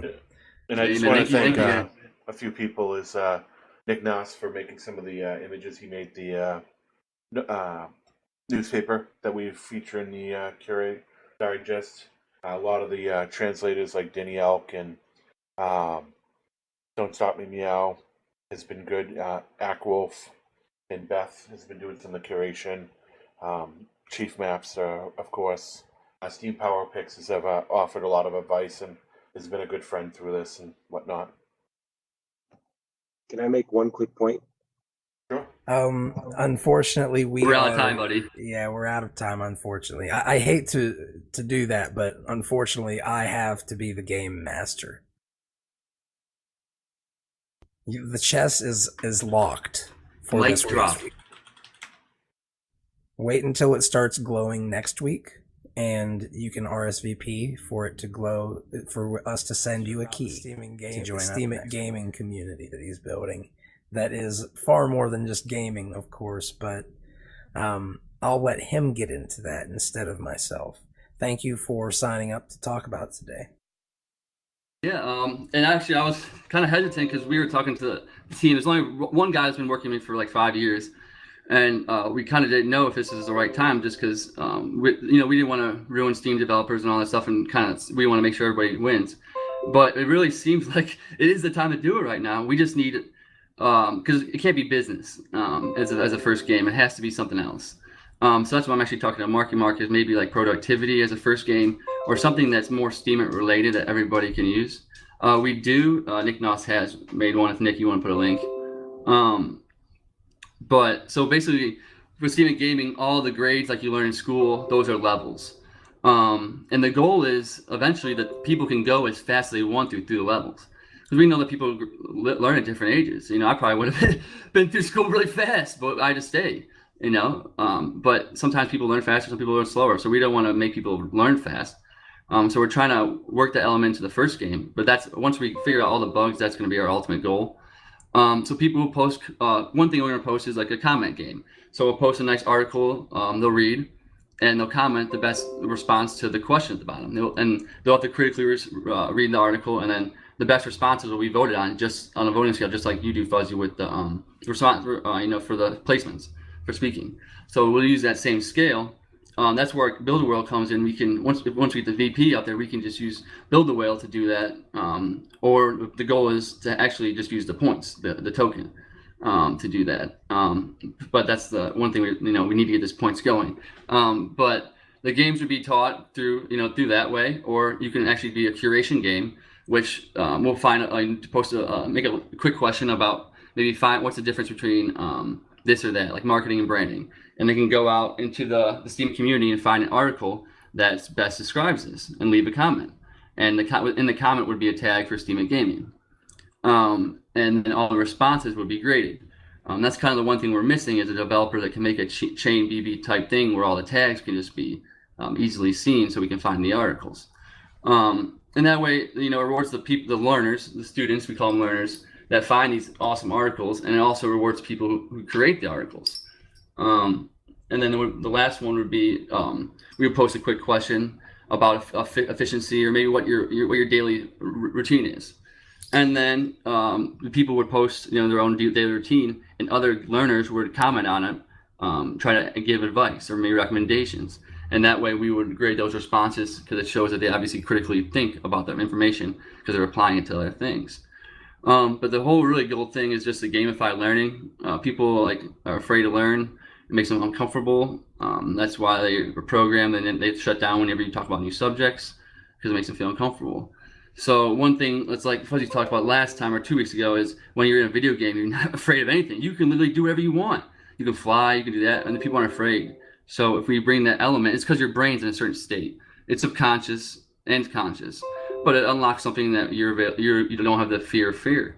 And most people they don't realize fear is fake anyways. It's just in your head. And this gamified element makes sure that gets rid of it. So if we get rid of the fear of learning and also judgment, because the grades would be more voting scale, and also you can learn at your own pace. You don't have to worry about writing the test fast or doing the homework because other people are looking at you and stuff like that. Yeah. Do you have a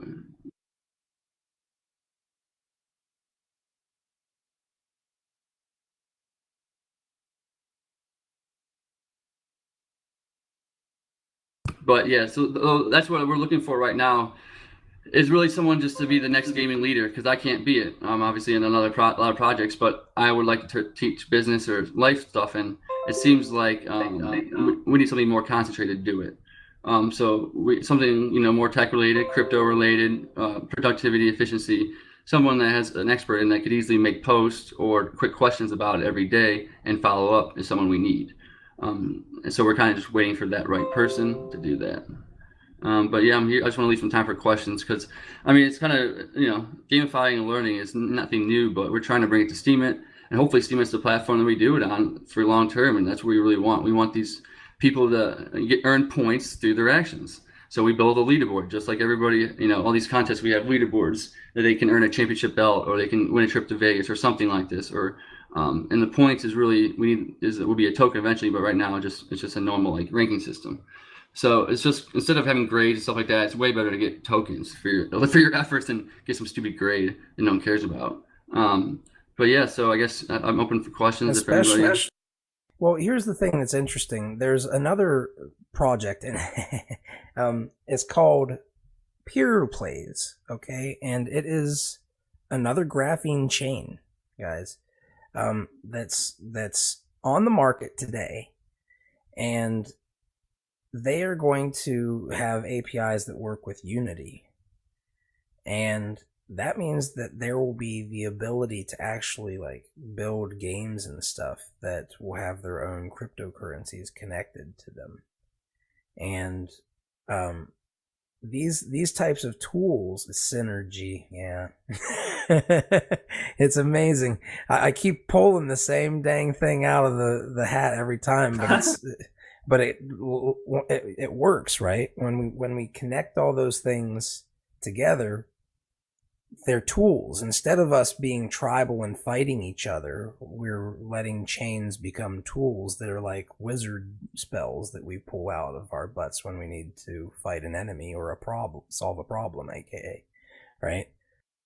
We might not pull them out of our butts. That's probably not the most pro way of saying it, but it's funny. It's funny for the immature. Yeah, right. Or maybe the not aged or not programmed, I like to say. Not programmed. Maybe. Let's hope people aren't programmed like me. But all jokes aside, Steemit Gaming, you're saying that somebody will probably need to take it over? Is that what you're getting at for this one? Be the first, because I wanted to be the first game, the teacher. But there's not enough business people on here, and I know a little bit, but my shit is business. That's my one thing I feel confident talking about, and so that's what I would want. But there's not enough business people on here, not enough interest in it. So why wait? I'd just rather just wait. But something like Mark's doing, or productivity or efficiency, or some tech stuff, or gaming, is awesome. And Can I tell you something real quick? Because when you tell me that that your shit is business, I'll tell you the one thing that probably most people know. You can probably tell. I'm giving you guys money. It's not making me money right now. It's something that's beyond that, right? Business is not my thing. But what I will say is, I think that there are ways that we can monetize this stuff. That, have you ever seen things like, you can have your own World of Warcraft server, right? Fair enough to say, right? Okay. So somebody could go out and run their own World of Warcraft server. And there are different games out there. You can run your own server for, this other game. But you can actually get into the code and change different things. What if we as a generation leveraged these types of things that already have open source communities that build, and say, hey, we have Steemit, we can help fund you guys helping to build things with this. We would like to create, for instance, let's say, it's not Oblivion, it's the one after Oblivion, the Bethesda game.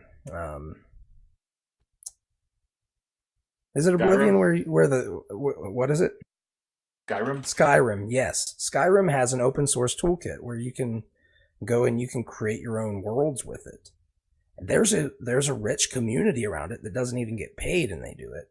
What do you think would happen if you said, we would like to bring you to Steam It, and we would like you guys to help us create a world where you earn different power-ups and different abilities and different things by doing quests that teach you things for school, or maybe make it so like you can access these spells, but it fizzles out over time if you don't exercise that memory, and like you don't go do these math problems, you don't get the lightning spell all the time, right? So you have to keep up on it until, once a week you have to do the same, like a certain kind of mystery school, whatever you want to call it. You could even have a library in there and have sponsors, that give you a library where you can go read actual textbooks and stuff in there. These were the things that I was thinking about before cryptocurrency, as a matter of fact. And have you ever heard of Second Life, the simulation online? Yeah, yes. Your idea just made me think of Steam It Second Life. Like literally, we could just make the education, because we used to do this in school, like in high school. We actually would do presentations, PowerPoint in Second Life. And I know I haven't been on it since a while, but it'd be cool to make it. There's a big community around it. Maybe have like a 3D element, so like Steam It, we could actually literally have our own avatars on that Second Life and connect it to Steam It. All be Steam It posts, use Steam dollars or the tokens, use Beyond Bits in the Second Life, and actually like try to infiltrate. Because I know that the real estate and game in Second Life is ridiculous. People are getting paid millions of dollars just for real estate. I know, in a virtual place. But businesses that hold conference calls on Second Life. Yeah, it's actually cool. It adds like their gamified thing. Like I was really deathly scared of talking to people in high school, and that giving that presentation in PowerPoint, but in Second Life for whatever reason helped me. So I don't know if there's some kind of thing attached to that. Maybe you're gonna see yourself in a different world or see yourself out of body in a different thing that maybe helps with fear. I don't know, but you just inspired me. I wrote it down so I wouldn't forget it. It's the same disconnection from emotion that people fear with, if I operate an android to kill people, like a Terminator or a drone, as opposed to shooting them myself or stabbing them in the field of battle. Like it's more real, right? You have a harder time dissociating yourself from it. Nutella, it's you actually just like, it's like a game. So like you create your avatar and you walk over to the presentation, and the presentation it looks like a presentation, like a PowerPoint, and you can go bring your guy and sit down with everybody else and see everybody sitting in your class sitting down with you. So it's not an avatar. It's actually, you actually can move. So you actually feel like you're going to walk to a presentation. Your fake self on a video thing is walking to a presentation, sitting down with the same people you're in school with, and you're listening to a presentation. It's really kind of cool. Could create a whole crypto school around that too. Yeah, exactly. Yeah, these are the types of things that I'm very interested in. I think there's a big market for it, and I would say, if you guys want to try to get people paid to do it, start reaching out to some of these places. Like, there's time, but I'll just really quick say, start reaching out to the places where these developers are already working on stuff for free. But if you came at them and said, we have an actual goal and here it is, and it's actually a very good, beneficial thing for everybody. And by the way, we can actually pay you something using something called cryptocurrency. I think you'll see a lot of people join up, actually. And that's how we bring whole communities to us, right? Is that something like Gridcoin would do? I know that I'm out of time, but I like the idea of using computing power that's not like would have been wasted on good projects. There's all kinds of stuff that can be done, but we can finish this up during the after party if you guys would like. Roger that. All right. Well, thank you for joining up, and I will just urge everybody to. I'll take this moment really quickly to urge everybody to consider upvoting, promoting our content, because the speakers here, they split the earnings from these. I match them in Beyond Bits for what we earn, and I send them out between all the guest speakers who actually join up and so on and so forth, right?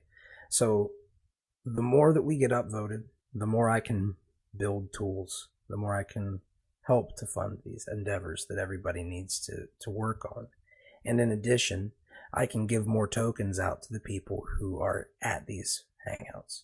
So I just urge you all to consider re-scheming, sharing this content in your Discord channels, making your own content based on the stuff that we did here and telling everybody to come to these hangouts.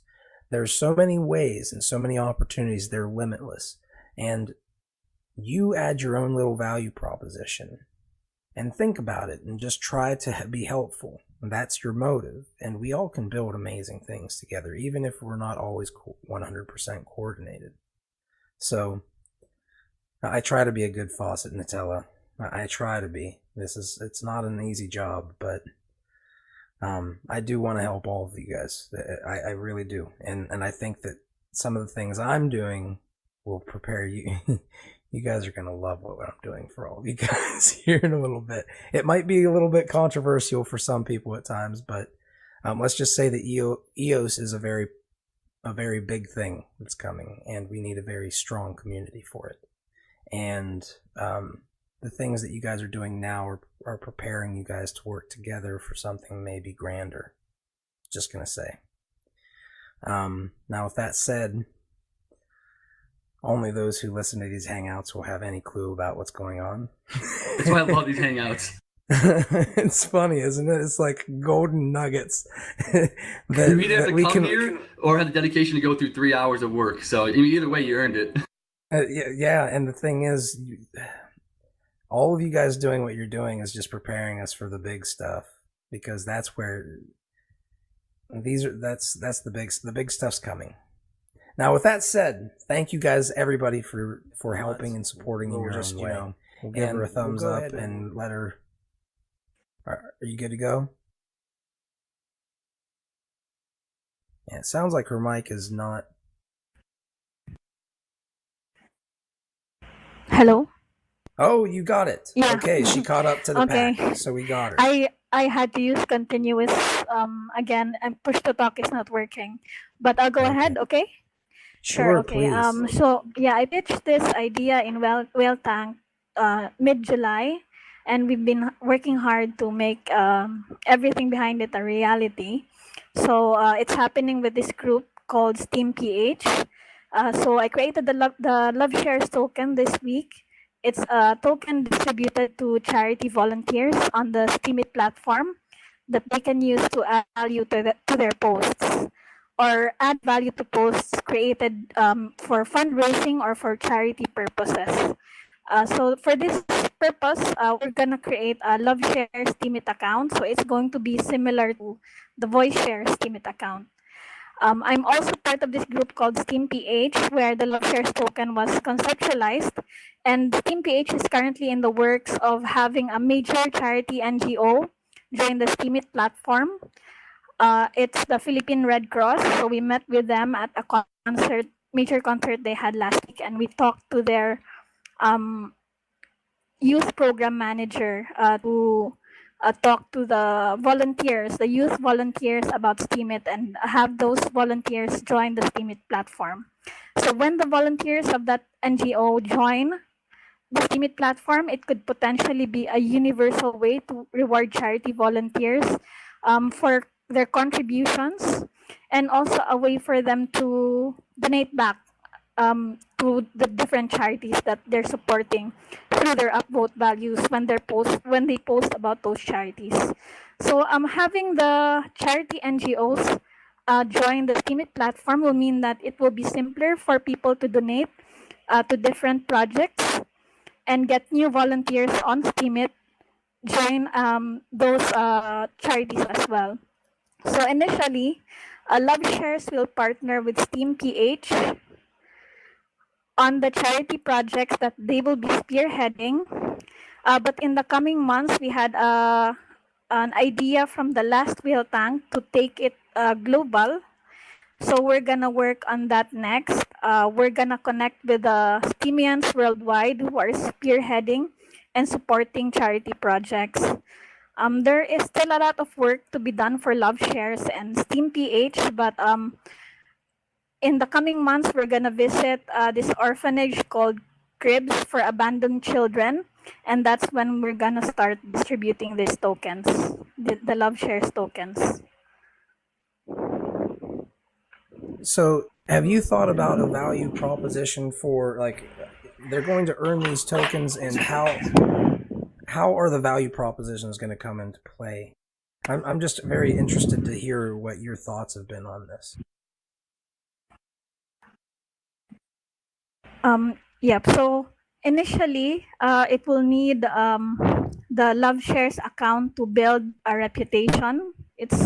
You suggested before to build a whale, so that's what that account is for, to have the upvote value. No, not yet. No, I don't have it yet. But all the information about the charity projects and the initiatives we're doing is in the link that I gave to you above. Yeah. And then eventually it will work on supply and demand kind of thing, because when more charity volunteers use the token, because the goal is to have countrywide reach, since we're trying to reach out to Philippine Red Cross and their numbers are quite large.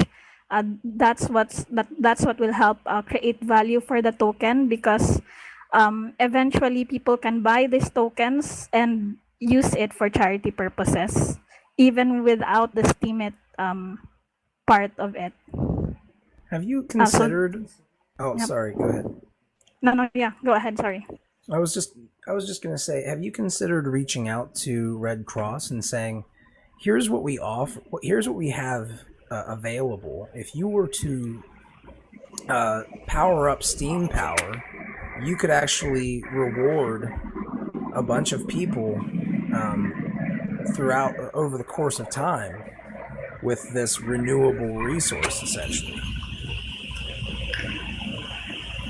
Yep. So we met with Red Cross already last week, and their Secretary General, that's the highest position in the Philippines, and they were receptive about the idea. They wanted us. I submitted a proposal, and we're meeting with them at their headquarters very soon, and then we're also gonna talk in their Country Youth General Assembly, where there will be 93 youth leaders there that will listen to the talk about Steemit and how to join the platform. You guys make it really hard. We need more whales, guys. We need more whales for this type of stuff. Thank you, Love Abby. You are a real doer. I'm just gonna say this right now. I see you busting your butt and doing a lot of good stuff. And I will say this: we need to help you get a mic so it comes across better, because that's the least I can do for you at this point. Because you deserve for this to come across as good as possible. Because what you're doing is, the Philippines and countries like this are some of the best places where the money goes the furthest and helps the most people. And these are people who are in income brackets where it's so hard for them to, like, anything that you can give them empowers them significantly, right? You know, in many societies, it's almost like we're saturated with wealth to a degree, but so the wealth doesn't, make as big of an impact to some degree sometimes, but there's a lot of potential with with how far you can stretch a budget to actually help a lot of people with this. And if you can make it where it's not just one charity, but it can be sponsored by, the Red Cross and maybe even a consortium of them, these are the types of things that I think this is the type of stuff that can empower, that can use Steam Power in a way that really can do some dang good. Good job, Love Abby.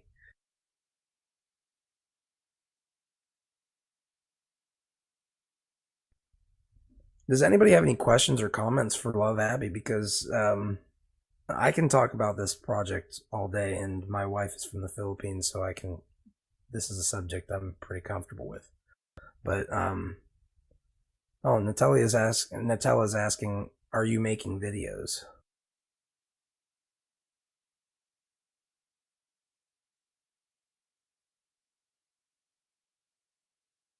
Hello. Yeah, when we start visiting the charity organizations like the Cribs Orphanage, we'll make the videos when it happens, and we're gonna have structure to these posts to make sure that everything is covered, because the question always with charity is it legit, is it real? So we want to eliminate those doubts. Yep. So we want there to be financials included. We want everyone to know where their money went. Well, blockchain is going to be a heck of a good tool for that. And if you can help them, if they need help making accounts or any of that stuff, remember, I can help you probably with a lot more things than just money. I don't have a whole lot of time, but I really would love to help with something like this if you guys need help, especially with, I need X, Y, and Z done. And it's something that I don't understand about BitShares or, anything that I might be able to help you with. Please feel free to let me know. But with that said, is there anything that you feel is important that you haven't covered right now? You have about 5 minutes left, so I don't want to press you too much, but I have a question. Sure. You're cutting out. Is he cutting out for everybody? Yeah. Okay. Hey, Intel guy, can you do us a favor? Can you do us a favor and type it? My better right now.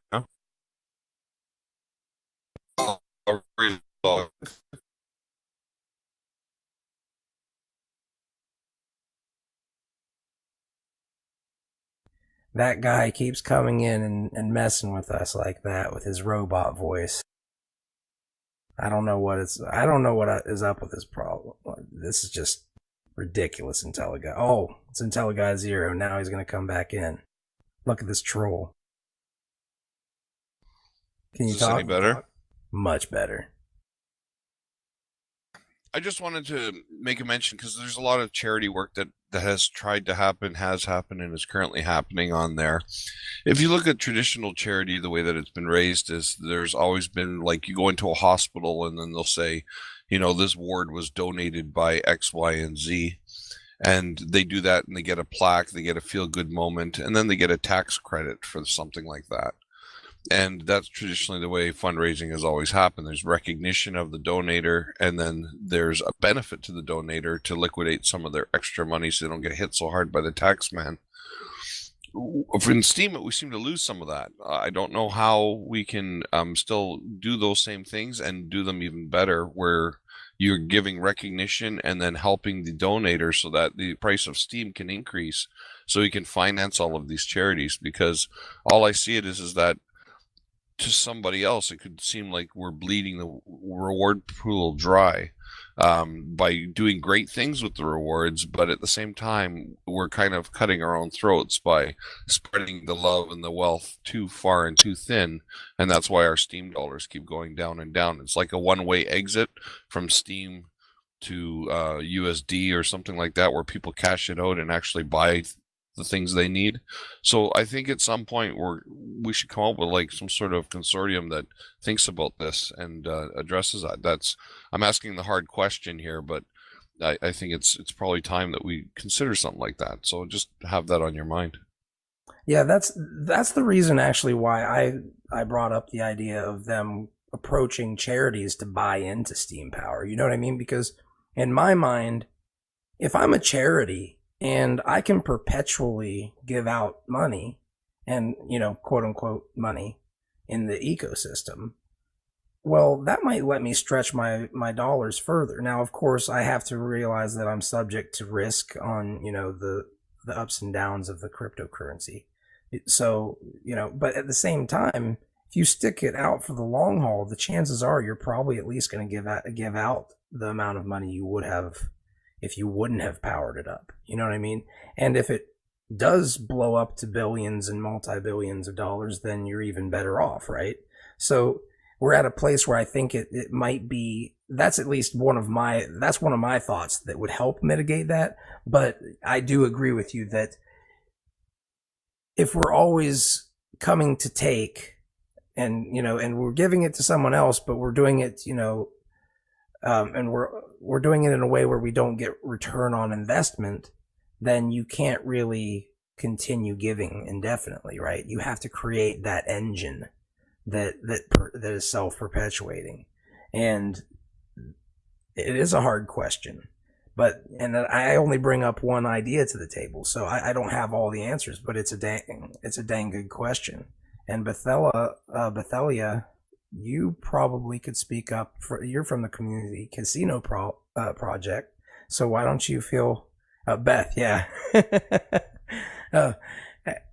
feel free to speak up if you have something that you think would be valuable in this, because that's what you're doing this for. Well, I don't really have any ideas, but I have questions. I think that creating I don't even know, a cryptocurrency nonprofit. I'd love to. I don't know if Chief is still around, and he was talking about that other nonprofit that I know nothing about, but I think it's a really interesting idea. Like the Special Purpose Corporation? Yeah. Beyond Bitcoin needs one. Yeah, that would be a perfect one, and then that way it really keeps you legally obligated. You can do the right thing and not be legally obligated to do the opposite. So you really cover yourself on all bases. Yeah, you can't do good things or attempt to do good things, and because you failed, be put in prison. Yeah, the nonprofit industry is really, really regulated. So because you don't pay taxes, and this obviously is just in the States, I don't know about other places, but because you don't pay taxes, you have to follow the rules really stringently. So I would be very interested in figuring out how to do that in this kind of global cryptocurrency world. Hey, Chief, would that be similar to an LLC in a non or a profit type business? Well, it combines the best of both worlds. Special Purpose Corporation, you have the nonprofit aspect, so you can distribute the profits to how to get the right thing, doing the right thing, and not worry about getting sued. And then it's a good question. Let's see. So yeah, that sounds like in some ways similar to the LLC. And then the LLC, the LLC part is just like personally, you're not legal for it. It's not like a sole proprietorship.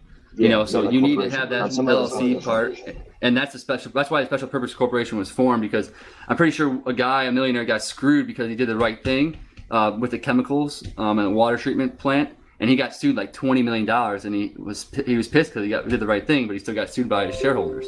So I think he kind of lobbied to get this created about 2 years ago. It's only in 2 states, but it might have been more since. I haven't checked in about a year. But it's really similar types of things. Yeah, that's really most of the businesses, that's the ideal, because you want to do the right thing. You can be a good business and be a good person. Everybody just thinks it's either or right now. So why not use this Special Purpose Corporation to kind of reiterate that purpose that we are good at business and we are really good people too. Why can't you be both? You know what I'm saying? Exactly. Well, this is a great point to end on, I think, for this project, because we have hit the 15-minute mark, unless of course Love Abby is wanting to drop some love shares on people here today, but that's of course all up to you. Unfortunately, it doesn't have value yet, but in the coming months, we will figure all of it out. Well, I'll tell you what. For the radio listeners, her Steemit channel is LUVABI, so it's love, spelled the funny way, LUV, and then AB, A for apple, B for bear, I for igloo. And I just browsed her post, and they're terrific, and so I definitely follow her. Yes. Well, does anybody have anything else that they'd like to say real quick before we move on? Interesting to me because I'm watching the big picture as it moves and it does things that I know are going to keep me thinking all week for the next week. So thank you for bringing all this stuff and helping me kind of try to put these puzzle pieces together too, and showing me also where puzzle pieces are that I didn't know exist. It really is a very important thing that all of you guys do, and I'm sorry to any of you that I don't reward enough. Maybe someday we can afford to reward everybody a lot more, but I do appreciate it. Now, with that said, I will say that there is another project that is called Looking for Niche Coin, and that is by a man named Robin Hood, and he is an all-star.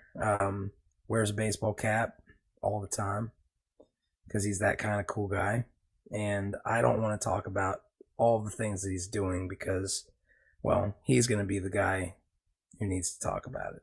He's the one with the awesome hat. So I'll go ahead and I'll stop joking, Robin, but I'll let you step up and let everybody know a little bit about yourself, about the project, and get into any updates that you might have this week.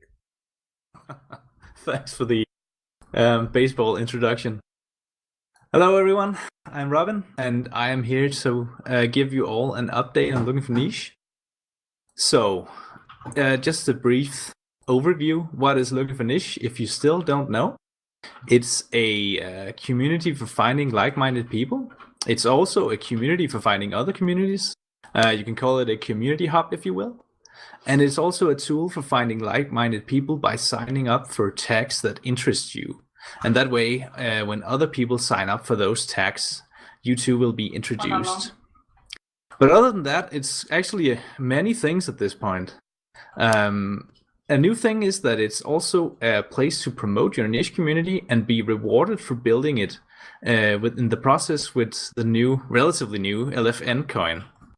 And that's LFN as Looking for Niche, and coin as, well, any other coin, I suppose. What LFN coin does is it can give you upvotes from me. Right now, one LFN coin is worth a 100% upvote from me, which is approximately $0.18. So it's not a huge amount, I suppose, but it's last week it was $0.10, and I expect it to be probably 25. Maybe that's even a little low compared to where it probably will be, but at least $0.20 at the end of the week.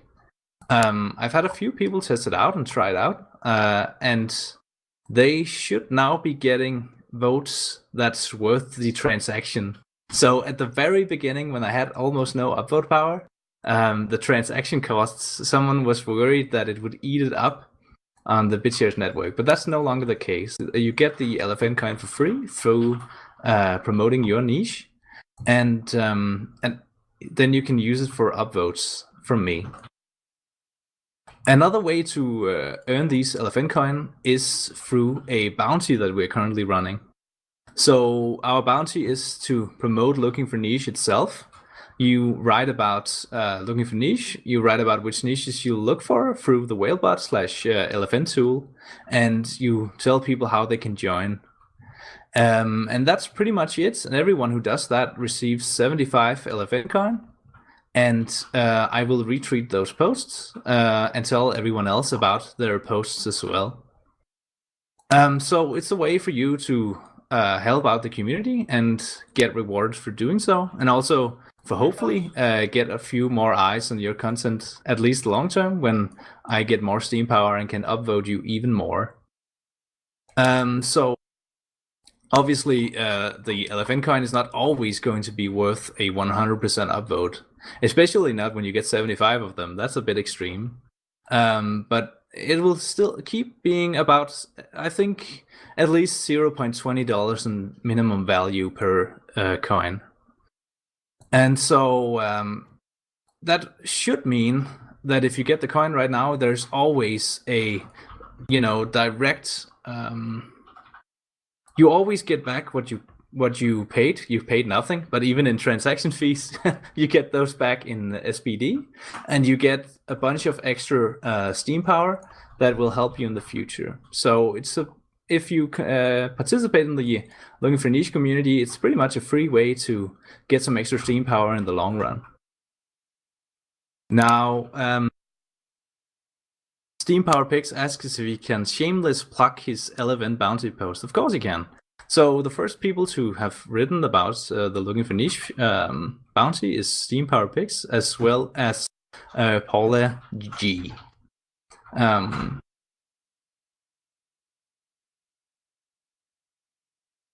Let's see if you want to post it. There we go. I saw the lost track now.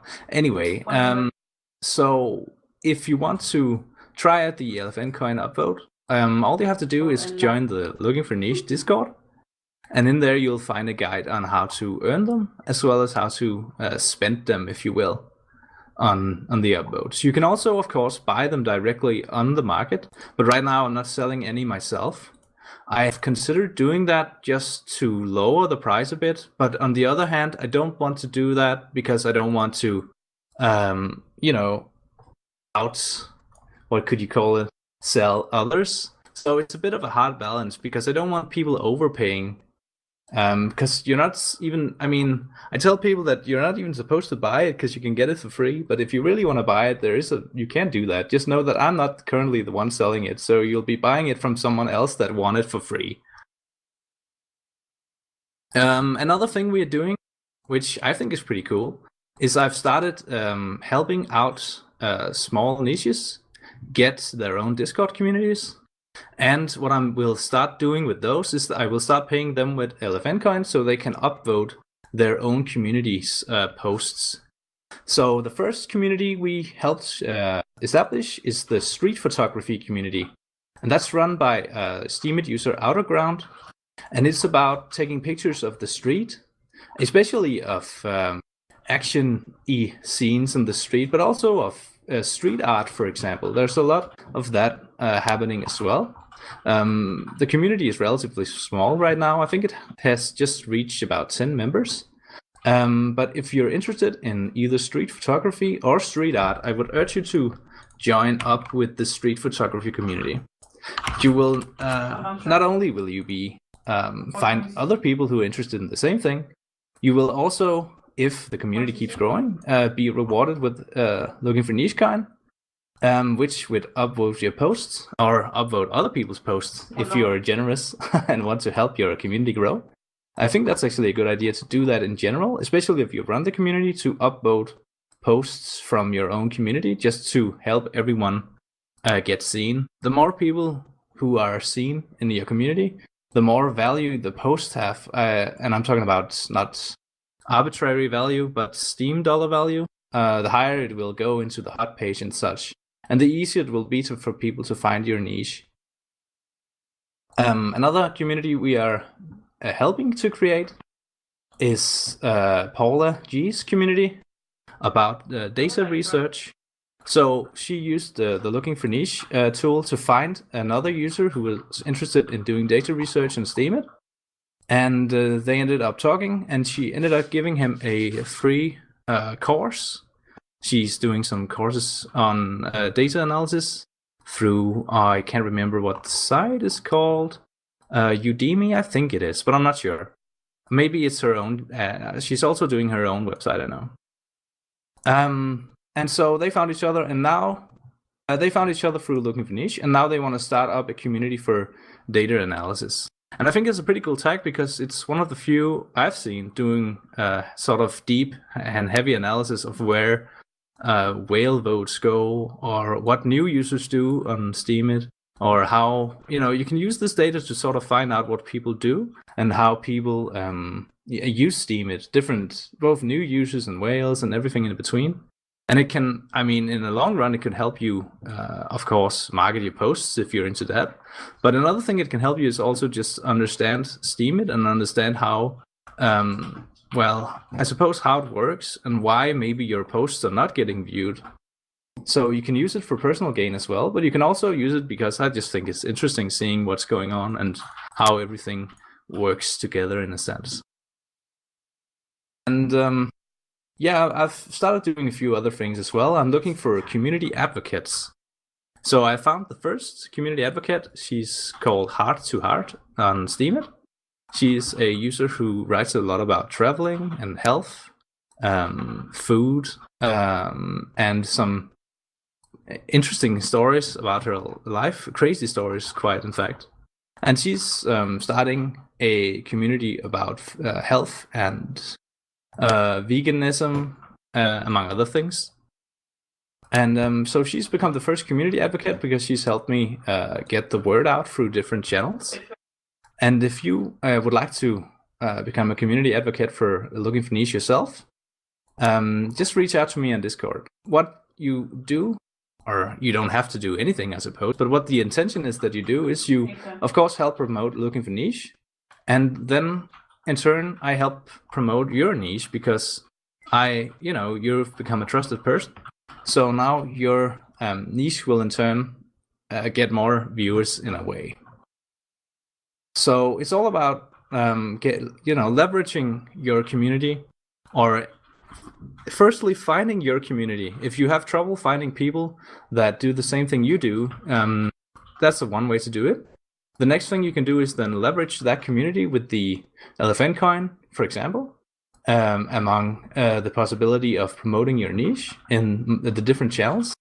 And then when that is done, you sort of have created a network where you are you're now part of a network of the communities that have been created through Looking for Niche, which I hope in the future, when there's more communities created, will mean that everyone sort of will get to know more people and know more about more communities, which I hope in turn will help people say, well, now I know that there's a street photography community, but I don't do that, but at least now I know it exists. So if I ever meet someone who says that they're interested in street photography or street art, I can link them that community and tell them to go that way and find some more street artists / street photographers.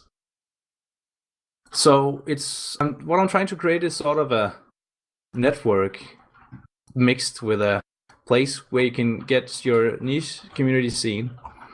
I don't know if I'm trying to explain the bigger picture in a sense, but I can understand why it might be not the easiest thing to see right now, because there's not a whole lot of activity in the community yet. But the reason for that, I think, mostly is that we're not that many members, relatively speaking. We're only about 260 something members right now. But the more it grows and the more community we help establish, the more people will be involved. And so I think it will sort of start snowballing at one point, where there's just so many people and so many communities working together that it will just grow and grow and grow until it cannot grow anymore because there's no more people on Steam. Maybe that's a big wish, but we'll see. Maybe Marky Mark and you guys might have some interests together, but I'll say this. One thing that really brought... Yes? I think you cut out. Something that brought a very real value proposition in my mind that you said and really stuck out was that you would manually tweet about it using your coin. And I think that that's a very underestimated approach, right? But I will say that there are tools like IFTTT, if that, this, then that, and I think one called Zapier and a few other different things out there that can enable you to streamline that. There's something called Hootsuite, and these are all things for social media management and automation. But those types of things, if they were leveraged to make a coin more valuable because you were cross-promoting across other platforms and directing people to Steam, now you also have something that you can bring to Whales and say, hey guys, look, we're not just on Steam, we're reaching out to all these other communities on other platforms. We're expanding to other platforms, and Steam is the center, the hub, and the spokes, right? And they're just going to become a big funnel to us. You might find that those types of angles really are valuable to you. Absolutely. I think one constraint is just time, and for me, because right now it's only me, and as of yesterday, it's heart to heart as a community advocate. So we're not many people, and so there's not enough time to do anything.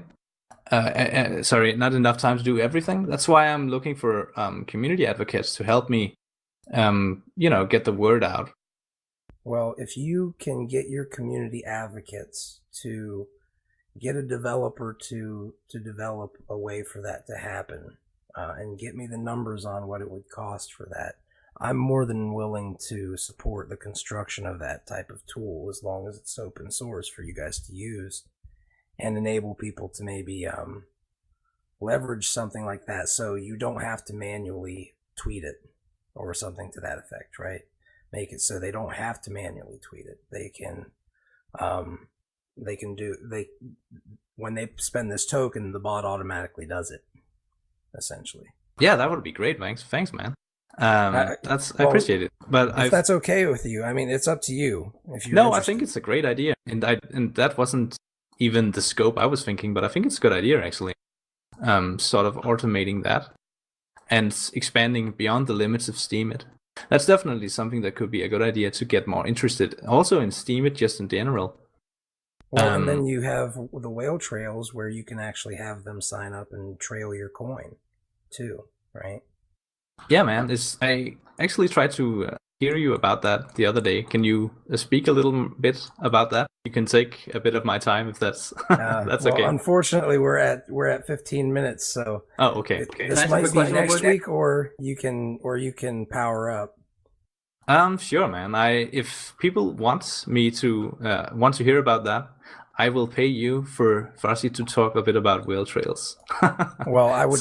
You would be share dropping on the guest list, and I would be one of the guests. So, so how many coins is that going to cost? Oh man, I don't care. You don't care. Make it something fair. All right. What you think is fair? I'll send you exactly 750. How's that? That's perfect. Everybody here will have multiple different tokens for joining up today. Yep. So, what is the exact question that you'd like me to delve into? I would like you to delve into what is whale trails and how can it be used for LFN coin, for example, and also how can people use it with LFN coin or any other coin for that matter. Well, there's a project. We were thinking about building it ourselves, but then you guys kind of know my philosophy, synergy, right?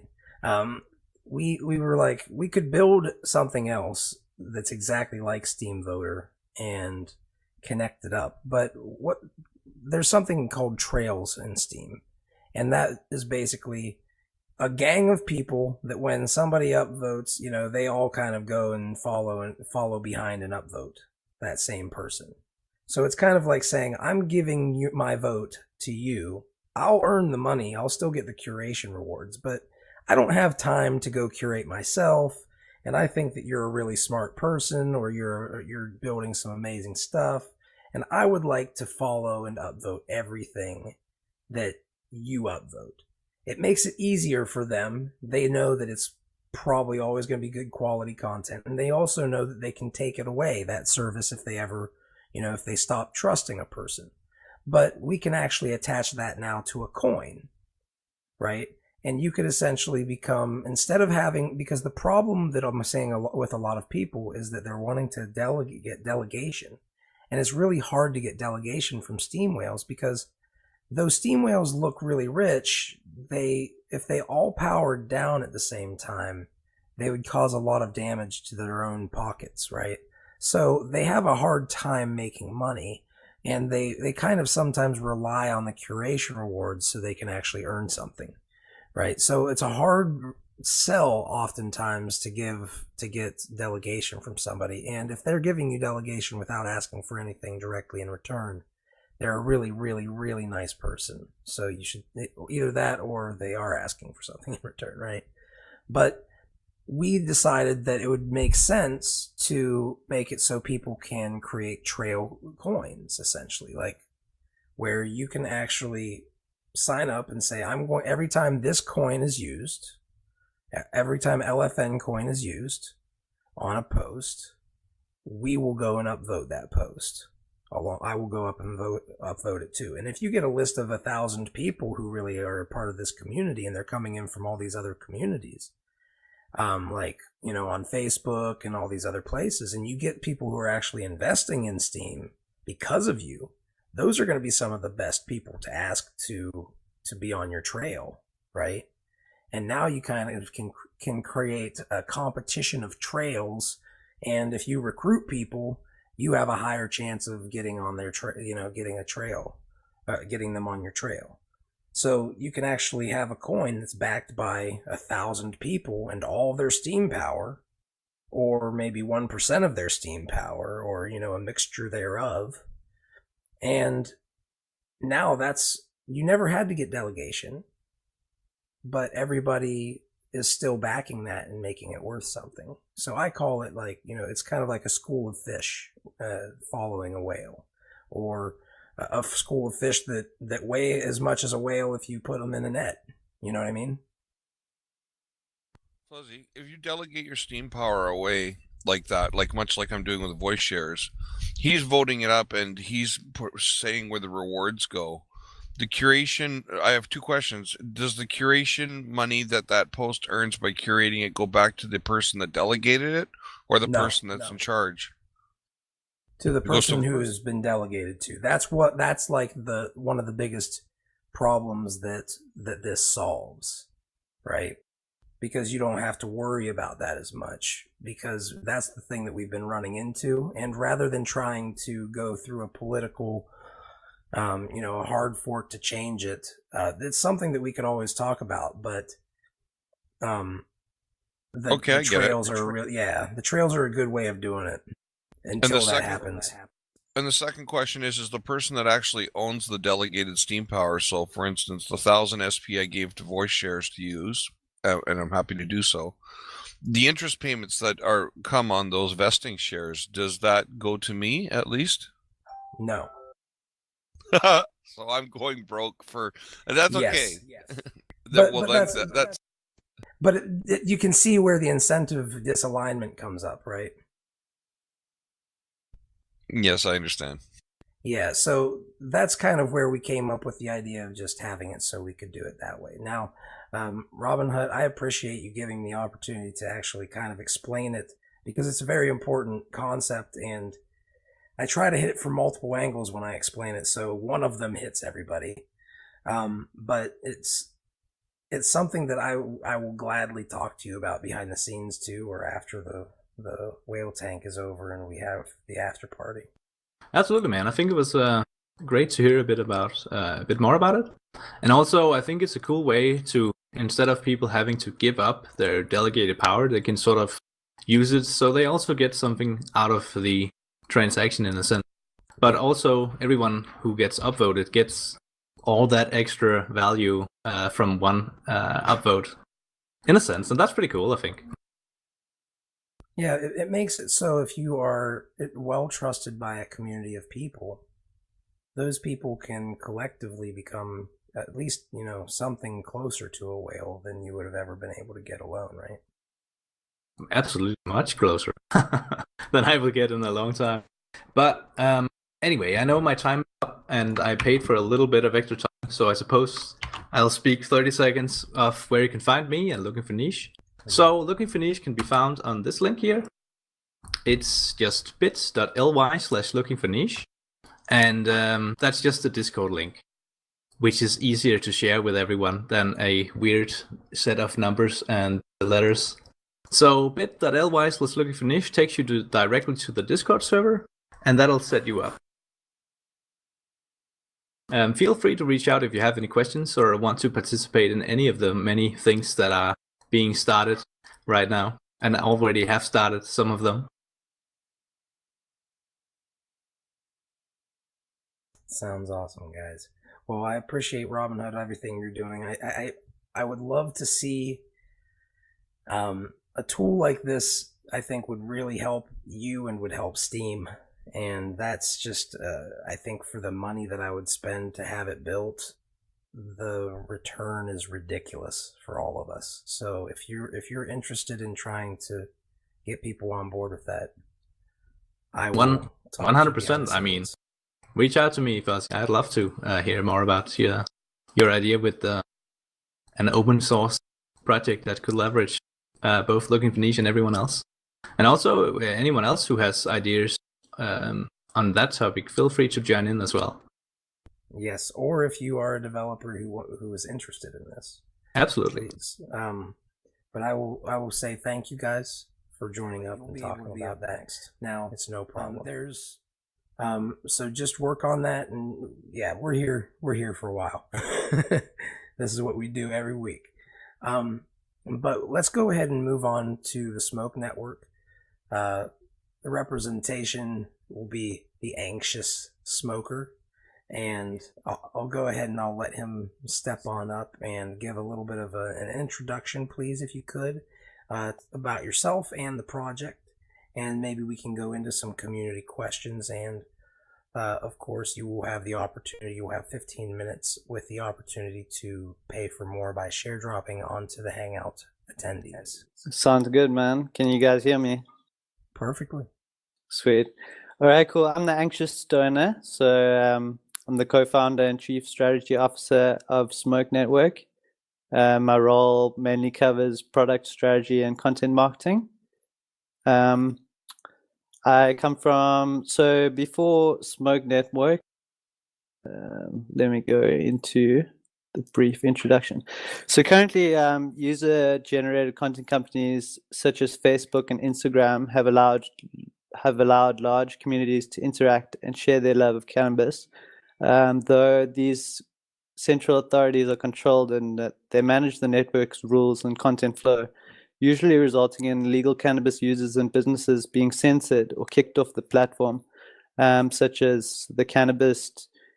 Back in 2016, they had quite a lot of legal issues with Facebook and try to push them to allow legal cannabis businesses to advertise, and they were still denied after that case.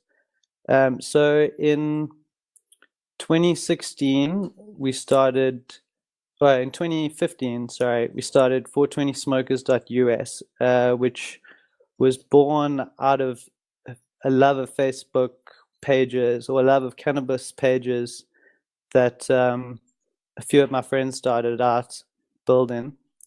So I connected with them in 2015 and we started building 420smokers.us, which is a media company, and we've built it to 500,000 passionate cannabis users and readers. So back then, the blockchain was relatively a new concept, or at least a blockchain with enough transactions per second to pull off a decentralized social network. Luckily, in 2016, Steam was launched and distributed $1.3 million to its users, only months after launching. As soon as we saw that, we knew the graphene blockchain was pretty much where it was at in terms of scaling, and that the blockchain, it did have a possibility of replacing traditional social media and, centralized applications that require a lot of, transaction, or how would you call it? I guess just a lot posting. Of transaction throughput that they would need. Yeah, just like posting, and each action requires registering on the blockchain, and each blockchain obviously has its scalability issues. Ethereum can hardly handle 20 transactions per second, and it's already hitting something like 50 cents per transaction.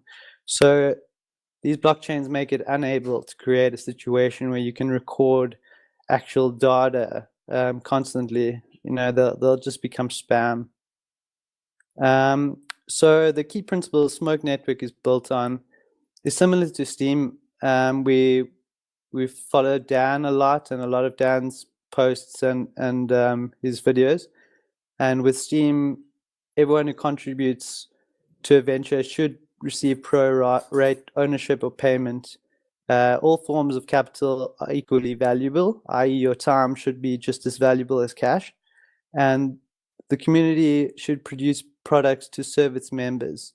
So obviously Steam has had some of its issues as well covering these, but these were the principles that Dan sort of built Steam on, and we've tried to follow these throughout our goals as well. We live in an attention-based economy, and as such, it's largely unfair, or we believe it's unfair, that we do not get rewarded for our contributions, while founders cash out billions of dollars. You've seen that with Facebook and Zuckerberg. He's almost become a god on social network. You know, he's almost planning the world out in his image. And any contribution or third-party products built on these networks have to find alternative means of revenue to monetize their applications, such as through ads controlled by the networks, essentially. If you look at Facebook's developer tools, they really punt their Facebook ad extension as a monetization strategy. So Smoke Network began as a proof of concept for rewarding cannabis users early in 2015. We actually originally implemented a forum on using NodeBB on a subdomain of 420 Smokers, where we used a gamification system to reward users. So it was a centralized platform, and we basically just had a bank that we printed these coins from and gave them out. They didn't really have any value other than you were able to use them to redeem coupons in our store and purchase certain items like t-shirts. But in 2016, after about 2,000 signups and quite an engaged community, we shut down the forum and started focusing on building a decentralized network, you know, following Steemit's roadmap or following the outcome of Steemit. So after getting that side and community, after getting 420 Smokers and the community to a self-sustaining rate of growth and a profitable site, we started working on the concept for a decentralized social network based on EOS technology. We decided on EOS for a number of reasons. I'll just go into them a bit later. After that, we built a UX prototype that you can see on our website. I'll just post the link.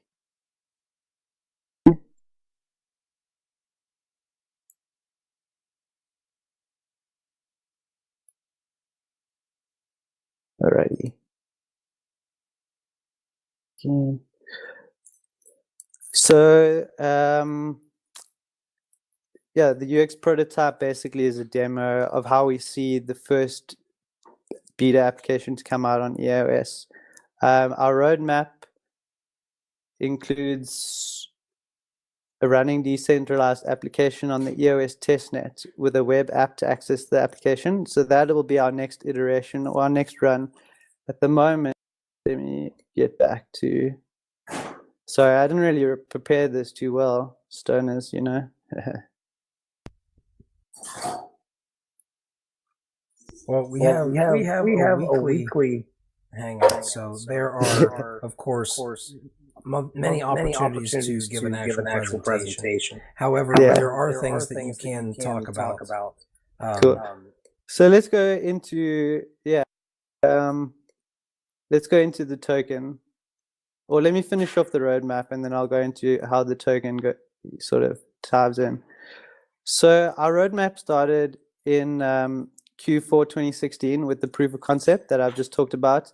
And once we got 420 Smokers up to a profitable, you know, revenue generation model it's mainly through affiliate model advertising. So we're able to scale that up as well. We have quite a clear model of scaling that up.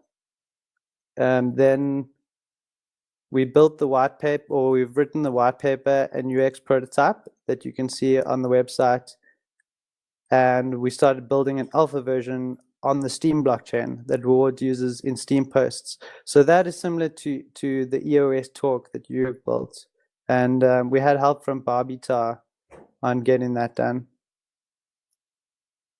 Yes, he actually has been one of the people who has helped us. Yeah, amazing guy. So cool. So now we are in the announcement phase. So we've just come out of like our stealth phase of the Smoke Network, and we announced the project on Monday as a Bitcoin talk thread. And I've since then just started pushing some content marketing. A big PR buzz sort of press release goes out, should be on Monday or Tuesday. And then we started the initial contribution period. So the initial contribution period started on Wednesday and will run for 1 month. Started on Tuesday, sorry, for 1 month. And we are distributing 20% of the tokens. So I'll go into the distribution of the tokens now. There'll be 420 million tokens in total, and 10% of those tokens have been reserved for Smoke Network Foundation. Those tokens are burnt on the BitShares blockchain, so they cannot be transferred or traded, cannot dump them or sell them additionally, or give them away or anything like that. For this period, there's 84 million Smoke tokens available on the pre-distribution. So that is 20% of the supply.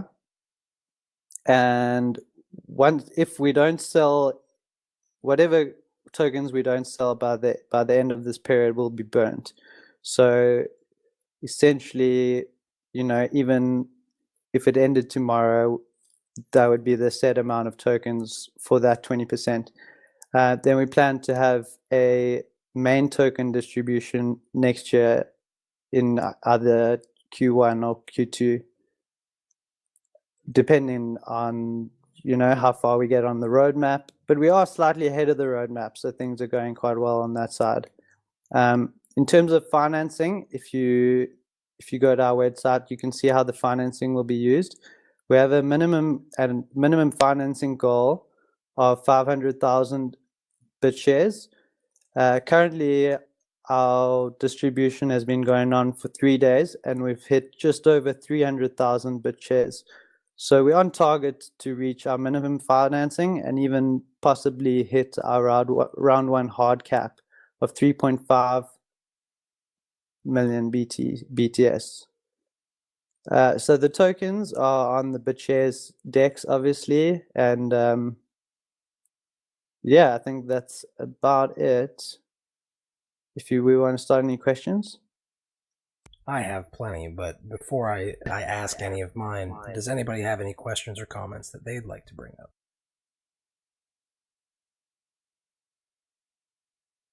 I'll just give you my comment. I don't know if your distribution aspect, all that stuff is final, but I've always thought that burning them kind of, I don't know if it even really helps, but regardless of whether it helps or not, one thing I do think is pretty much guaranteed to help would be that if you said, if there would be a potential share drop on BitShares if we reach our end funding goals or something like that, or we might do it on the Steam blockchain or something like that. Activating communities to achieve goals for share drops, essentially, of a portion of the token. Sure, that sounds interesting.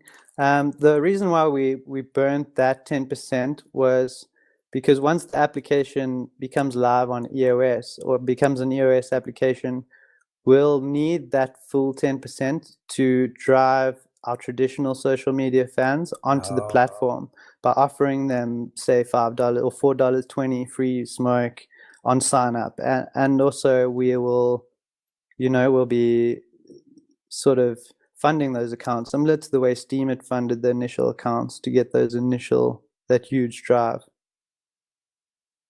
So you're doing it, yeah. I see what you're doing. It's via like a faucet mechanism to onboard communities from other communities. Exactly, yeah.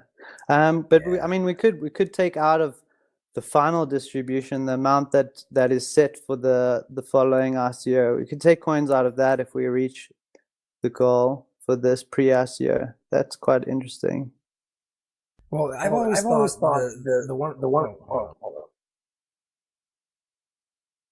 I mean, the other option is just buying chunks of smoke and giving those. I mean, that's essentially sort of like marketing or paying for marketing, and that way the coins at least have been paid for in a way. Well, you guys see the gamification aspect of all of this, and it's a powerful tool to have these coins, and I'm very impressed with what you guys have done just from the front end. I know you're looking for a back end dev, so if you guys are looking, if there are people out there that are listening to this who are interested in potentially working with them, this is a very good chain for this to, I think, for its own separate kind of ecosystem.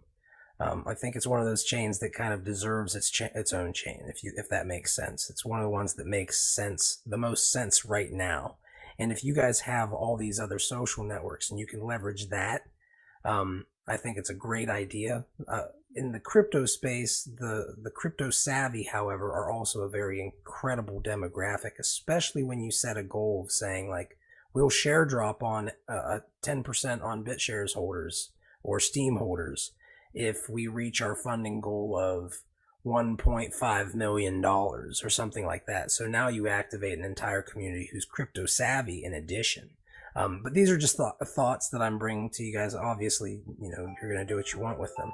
But real quick, do you guys, we just hit the 15-minute mark. Do you guys have coins that you would like to share drop on the community to buy some extra time, or are you guys good for the day?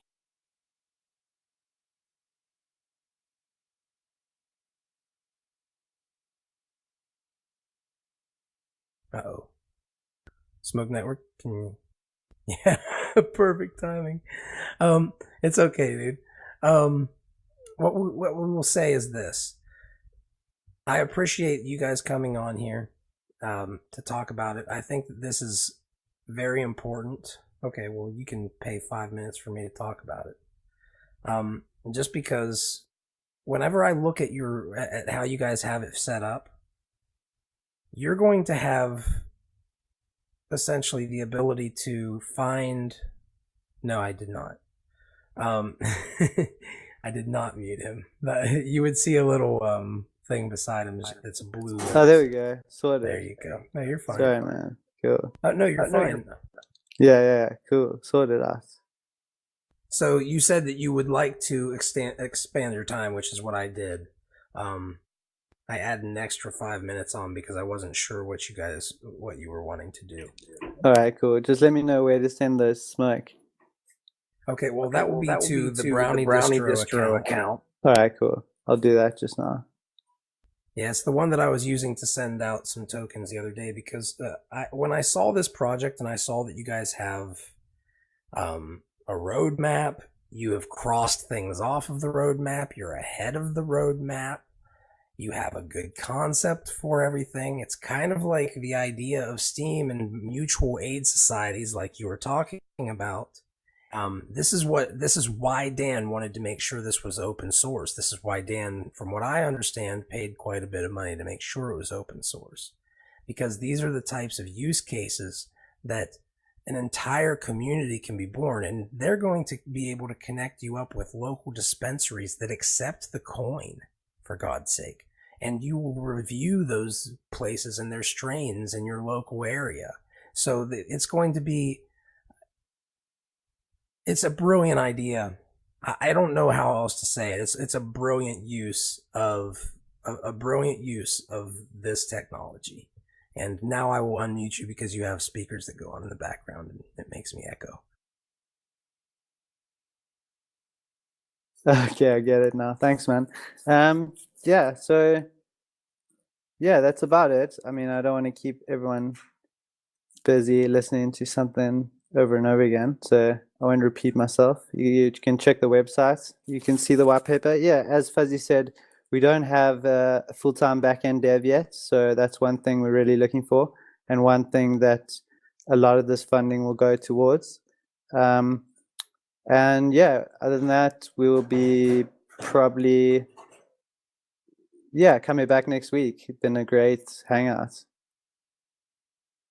Oh, here we go. Has been trying to get their mic fixed for a little bit here, and I want to give them the opportunity to step up if their mic has been fixed. Yeah, I don't know, Nutella. I don't like using the word power broker, but you're right. I mean, like it's the truth, and it's that also means the great responsibility brokers. Unfortunately, a lot of people act like frigging children with responsibility and think that people are to be. It's a good idea to be a parasite. I don't know where that comes from. To eat your own face helps you in some way, shape, or form, but some people apparently draw those lines. So are we going to wrap it up? No, we're not going to wrap it up. You're going to wrap it up. You're going to, now that you got that mic working. It's working, yay! Let's go ahead and give you your 15 minutes, okay? And if you could kindly introduce yourself and dig into what your project is, and try to keep a few minutes for any community questions, which... Yes, so you broke up right now, so... okay, I'll go ahead. Let me see, okay. Everybody's hearing me, I see. So I'm not long on Steemit, but I did notice a few things. I've been QA, I've been UX, I've programmed for iOS, and a bit of a problem with Steam I see is that there's like everybody shouting, trying to get attention, and if you really put a lot of effort in posting something like in depth, like we already said, like so many people are just like clicking upload, and I don't see that really working, especially if you have just seven days to read all that stuff. So I wrote about this. I wrote about how we could tackle this, and I didn't know about the descent yet, and so I wrote it all down. You need sort of like a cheetah to make sure nobody's like taking your content and making money with it, running off with your money. And so I thought, okay, this works good, but what about like music and collaborations, video? Somebody can make effects, titles. Somebody can make a drum loop for me, and so we can all work together. But like Decent looks like a big storage space, like an iTunes store, but it doesn't look like it will offer users a way to just upload content, right? So if you're new and you want to get heard, I'm not going to pay for a track.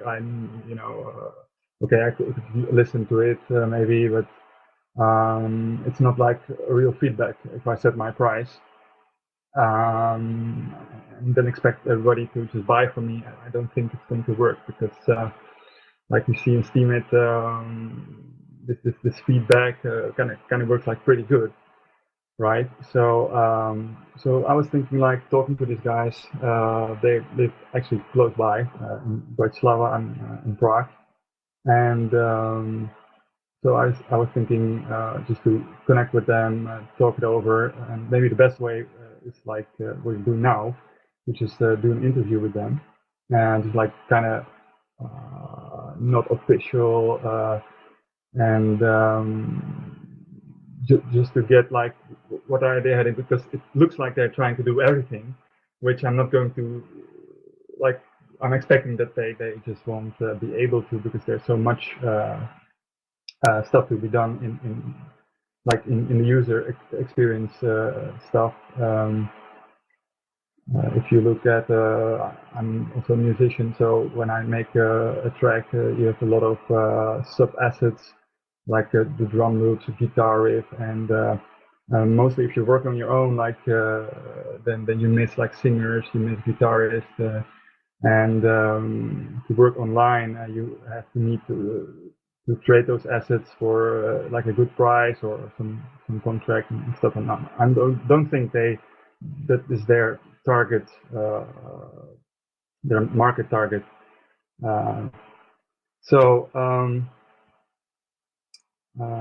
Just to wrap it up real quick. So it was more like a question to all of you, like what would you like to see? Do you also think like the long form contents like music, films, how we go about it to funding those, or also paying for those, because say if I made a track and somebody is going to market my music, I'm not going to receive anything. So even though I put like most of the work in, like weeks or months at least, and so yeah, food for thought on that topic.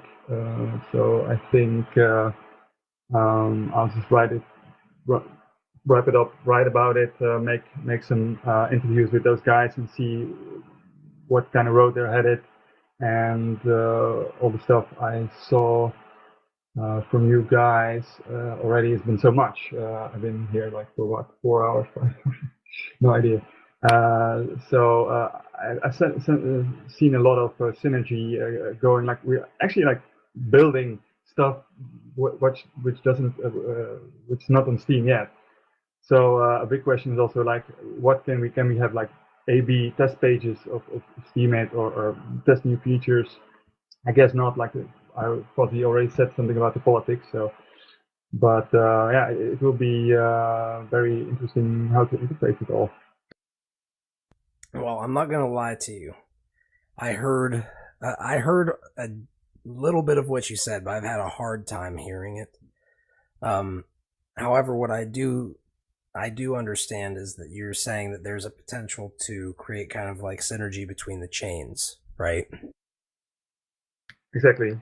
So I think like if they're not nuts, then they would want to have the people which are on Steam to have some interest, and vice versa. They have like new compelling technology which we could like use. Everybody wants to get out of YouTube, DTube, Viewly, BitChute. They're all like quite primitive, and we don't have any method of transforming or transferring funds or upvotes except for BitChute, I think. But then you have to pay for the content. Blah blah blah. Well, I'm interested in exploring the idea. I would like to see if have you written anything up like on Steemit or on Descent? Yes, I did. I wrote about it actually like yesterday night. But I did already write about like the need for and what it takes to track content. Because you need like digital fingerprinting to then identify plagiarism and repeats and all that stuff you have on YouTube, like people uploading content from others, and then you get like you use some kind of music track which has somebody interested in it, so they take your video down, and there's just no transparency in that. So yeah, I will post a link in the right here, and so you guys can all read it. Oh, I would greatly appreciate it, man. Because I don't know all the details about how it would work. I've read you talking about it a little bit in Discord. I've heard you talk a little bit about it here, but obviously it's been a little bit difficult for me to hear it. But from what I understand, the whole concept between, maybe there are things that are lacking on each chain that the other can help supplement. I see it as something that's worth looking at. I don't know if in the end it will work out, but I mean, if there's a will to check it out and there are people who are interested in doing so, I'll never say don't do it. if people really feel like doing it. I'd be interested to see how it would work out, especially considering that there are two different communities basing on two different consensuses. But that doesn't necessarily mean that that's the whole pie either. That just makes it to me like a little bit more of a gamble. People have already multiple accounts on YouTube and whatnot. So yeah, so I think like makes a mapping between the two, between Steam and you can always like market some video or film or music from Descent and put it on Steam, right? That's a good point. Yeah. So out of curiosity, do you know any? You said you're a developer, right? Yeah, I developed on iOS, and I also did some UX, so user experience, like some graphics and like UI. Cool. Well, I'd be interested to see. I always have liked the idea of having a tool where you can kind of post to multiple social media sites, right? Exactly. And if there were one where we could do something like that, where the user themselves don't even understand the underlying technology, they just know that they're posting to multiple sites and making money from both of them. I think there's a lot of power in that. A lot of power, but you have to almost have like an interface that kind of helps to unify them without the tech side and the communities that are at the root of them being involved in that, if that makes sense. Well, the thing is, you have to make an account anyway. That's how everything works. You need to log in, and you already see how kind of disconnected like this Whaletank is. Like you have to set up a mumble and bit shares and this and this. The good side about this is that people which are really interested, they will get through, and so there's like some kind of barrier. Yeah. Some multiple upload features. Sure, I think that's a great idea too. But you will still need to interact with all your audiences, and I don't know. Like that's a good question. Well, yeah, that's I think of a unifying interface that goes further, but we can't go that deep. I mean, we can, I guess, but I like the idea of your topic and not scope creep all over your topic. So well, the biggest issue I have with Steam is that you have no idea what you're going to get. You can write a very in-depth post, and then somebody will see it and upload it, and okay, then you are paid for. But that's not guaranteed. And one thing I did like about Decent is like you can set a price, and I was thinking like, okay, I could set the price to my post. It would be like virtual, but some kind of measurement. Like, okay, I wrote it like really for days. Is there any way that we can like say, hey, we want to see that metadata on the blockchain, or is that no go? It's like stuck. Steam will just stay the way it is, or how fast is it developing? Yeah, I won't lie with you. I think that it's a good idea to work with both of them, because there's value in both, obviously, right? We're the Steam community is just beginning with stuff, and there are problems with Steam. There's problems with all of these chains, like problems with scalability and if it's really centralized, if there's centralizing actors and things like that. So there's it's a struggle, but I do agree that synergy is probably something that we should look toward, and I'm very interested in hearing how it progresses. I don't know how it will progress. I gave you kind of what I think, but that's that might not be what you think. So what you think is like a kind of general upload tool, or what is it exactly what you meant? Well, I think that if somebody can, as a social media user, let's say I'm Facebook. You know, I'm on Facebook all the time. If I can cross post or quickly share my content on other social media platforms, then I'm expanding my audience, right? And I might have pay, you know, a section where I need to pay for content, but that might just be a small segment of the entire community, and that's like the premium space, right? But I build the community around it using other chains too. Like the synergy between those chains could be that. If there's but the problem is that there has to be a unifying front end user experience where the user doesn't realize that, right? Like kind of like Coinbase, only it's a social network, and you have wallets for multiple cryptos, and you've earned in multiple cryptos, and you might have even sent out like automatically. Have you ever heard of something called Hootsuite? No, I haven't. No. Okay, it's for social media managers, and I looked into it, and I know a decent bit about it. You can actually create like Excel spreadsheets and things to send out things on social media and promote your stuff on social media, because there's different kind of feel for every social network community, right? Because of the way that they display data, because of the user experience in general, right? And like, for instance, Twitter, going and posting a bunch of tweets on something like Steam, it would not be something that would be very beneficial, right? Exactly. That's why they are different. So yes. I'm thinking like, okay, I like the idea, but you're contradicting yourself already, you know? I'm listening.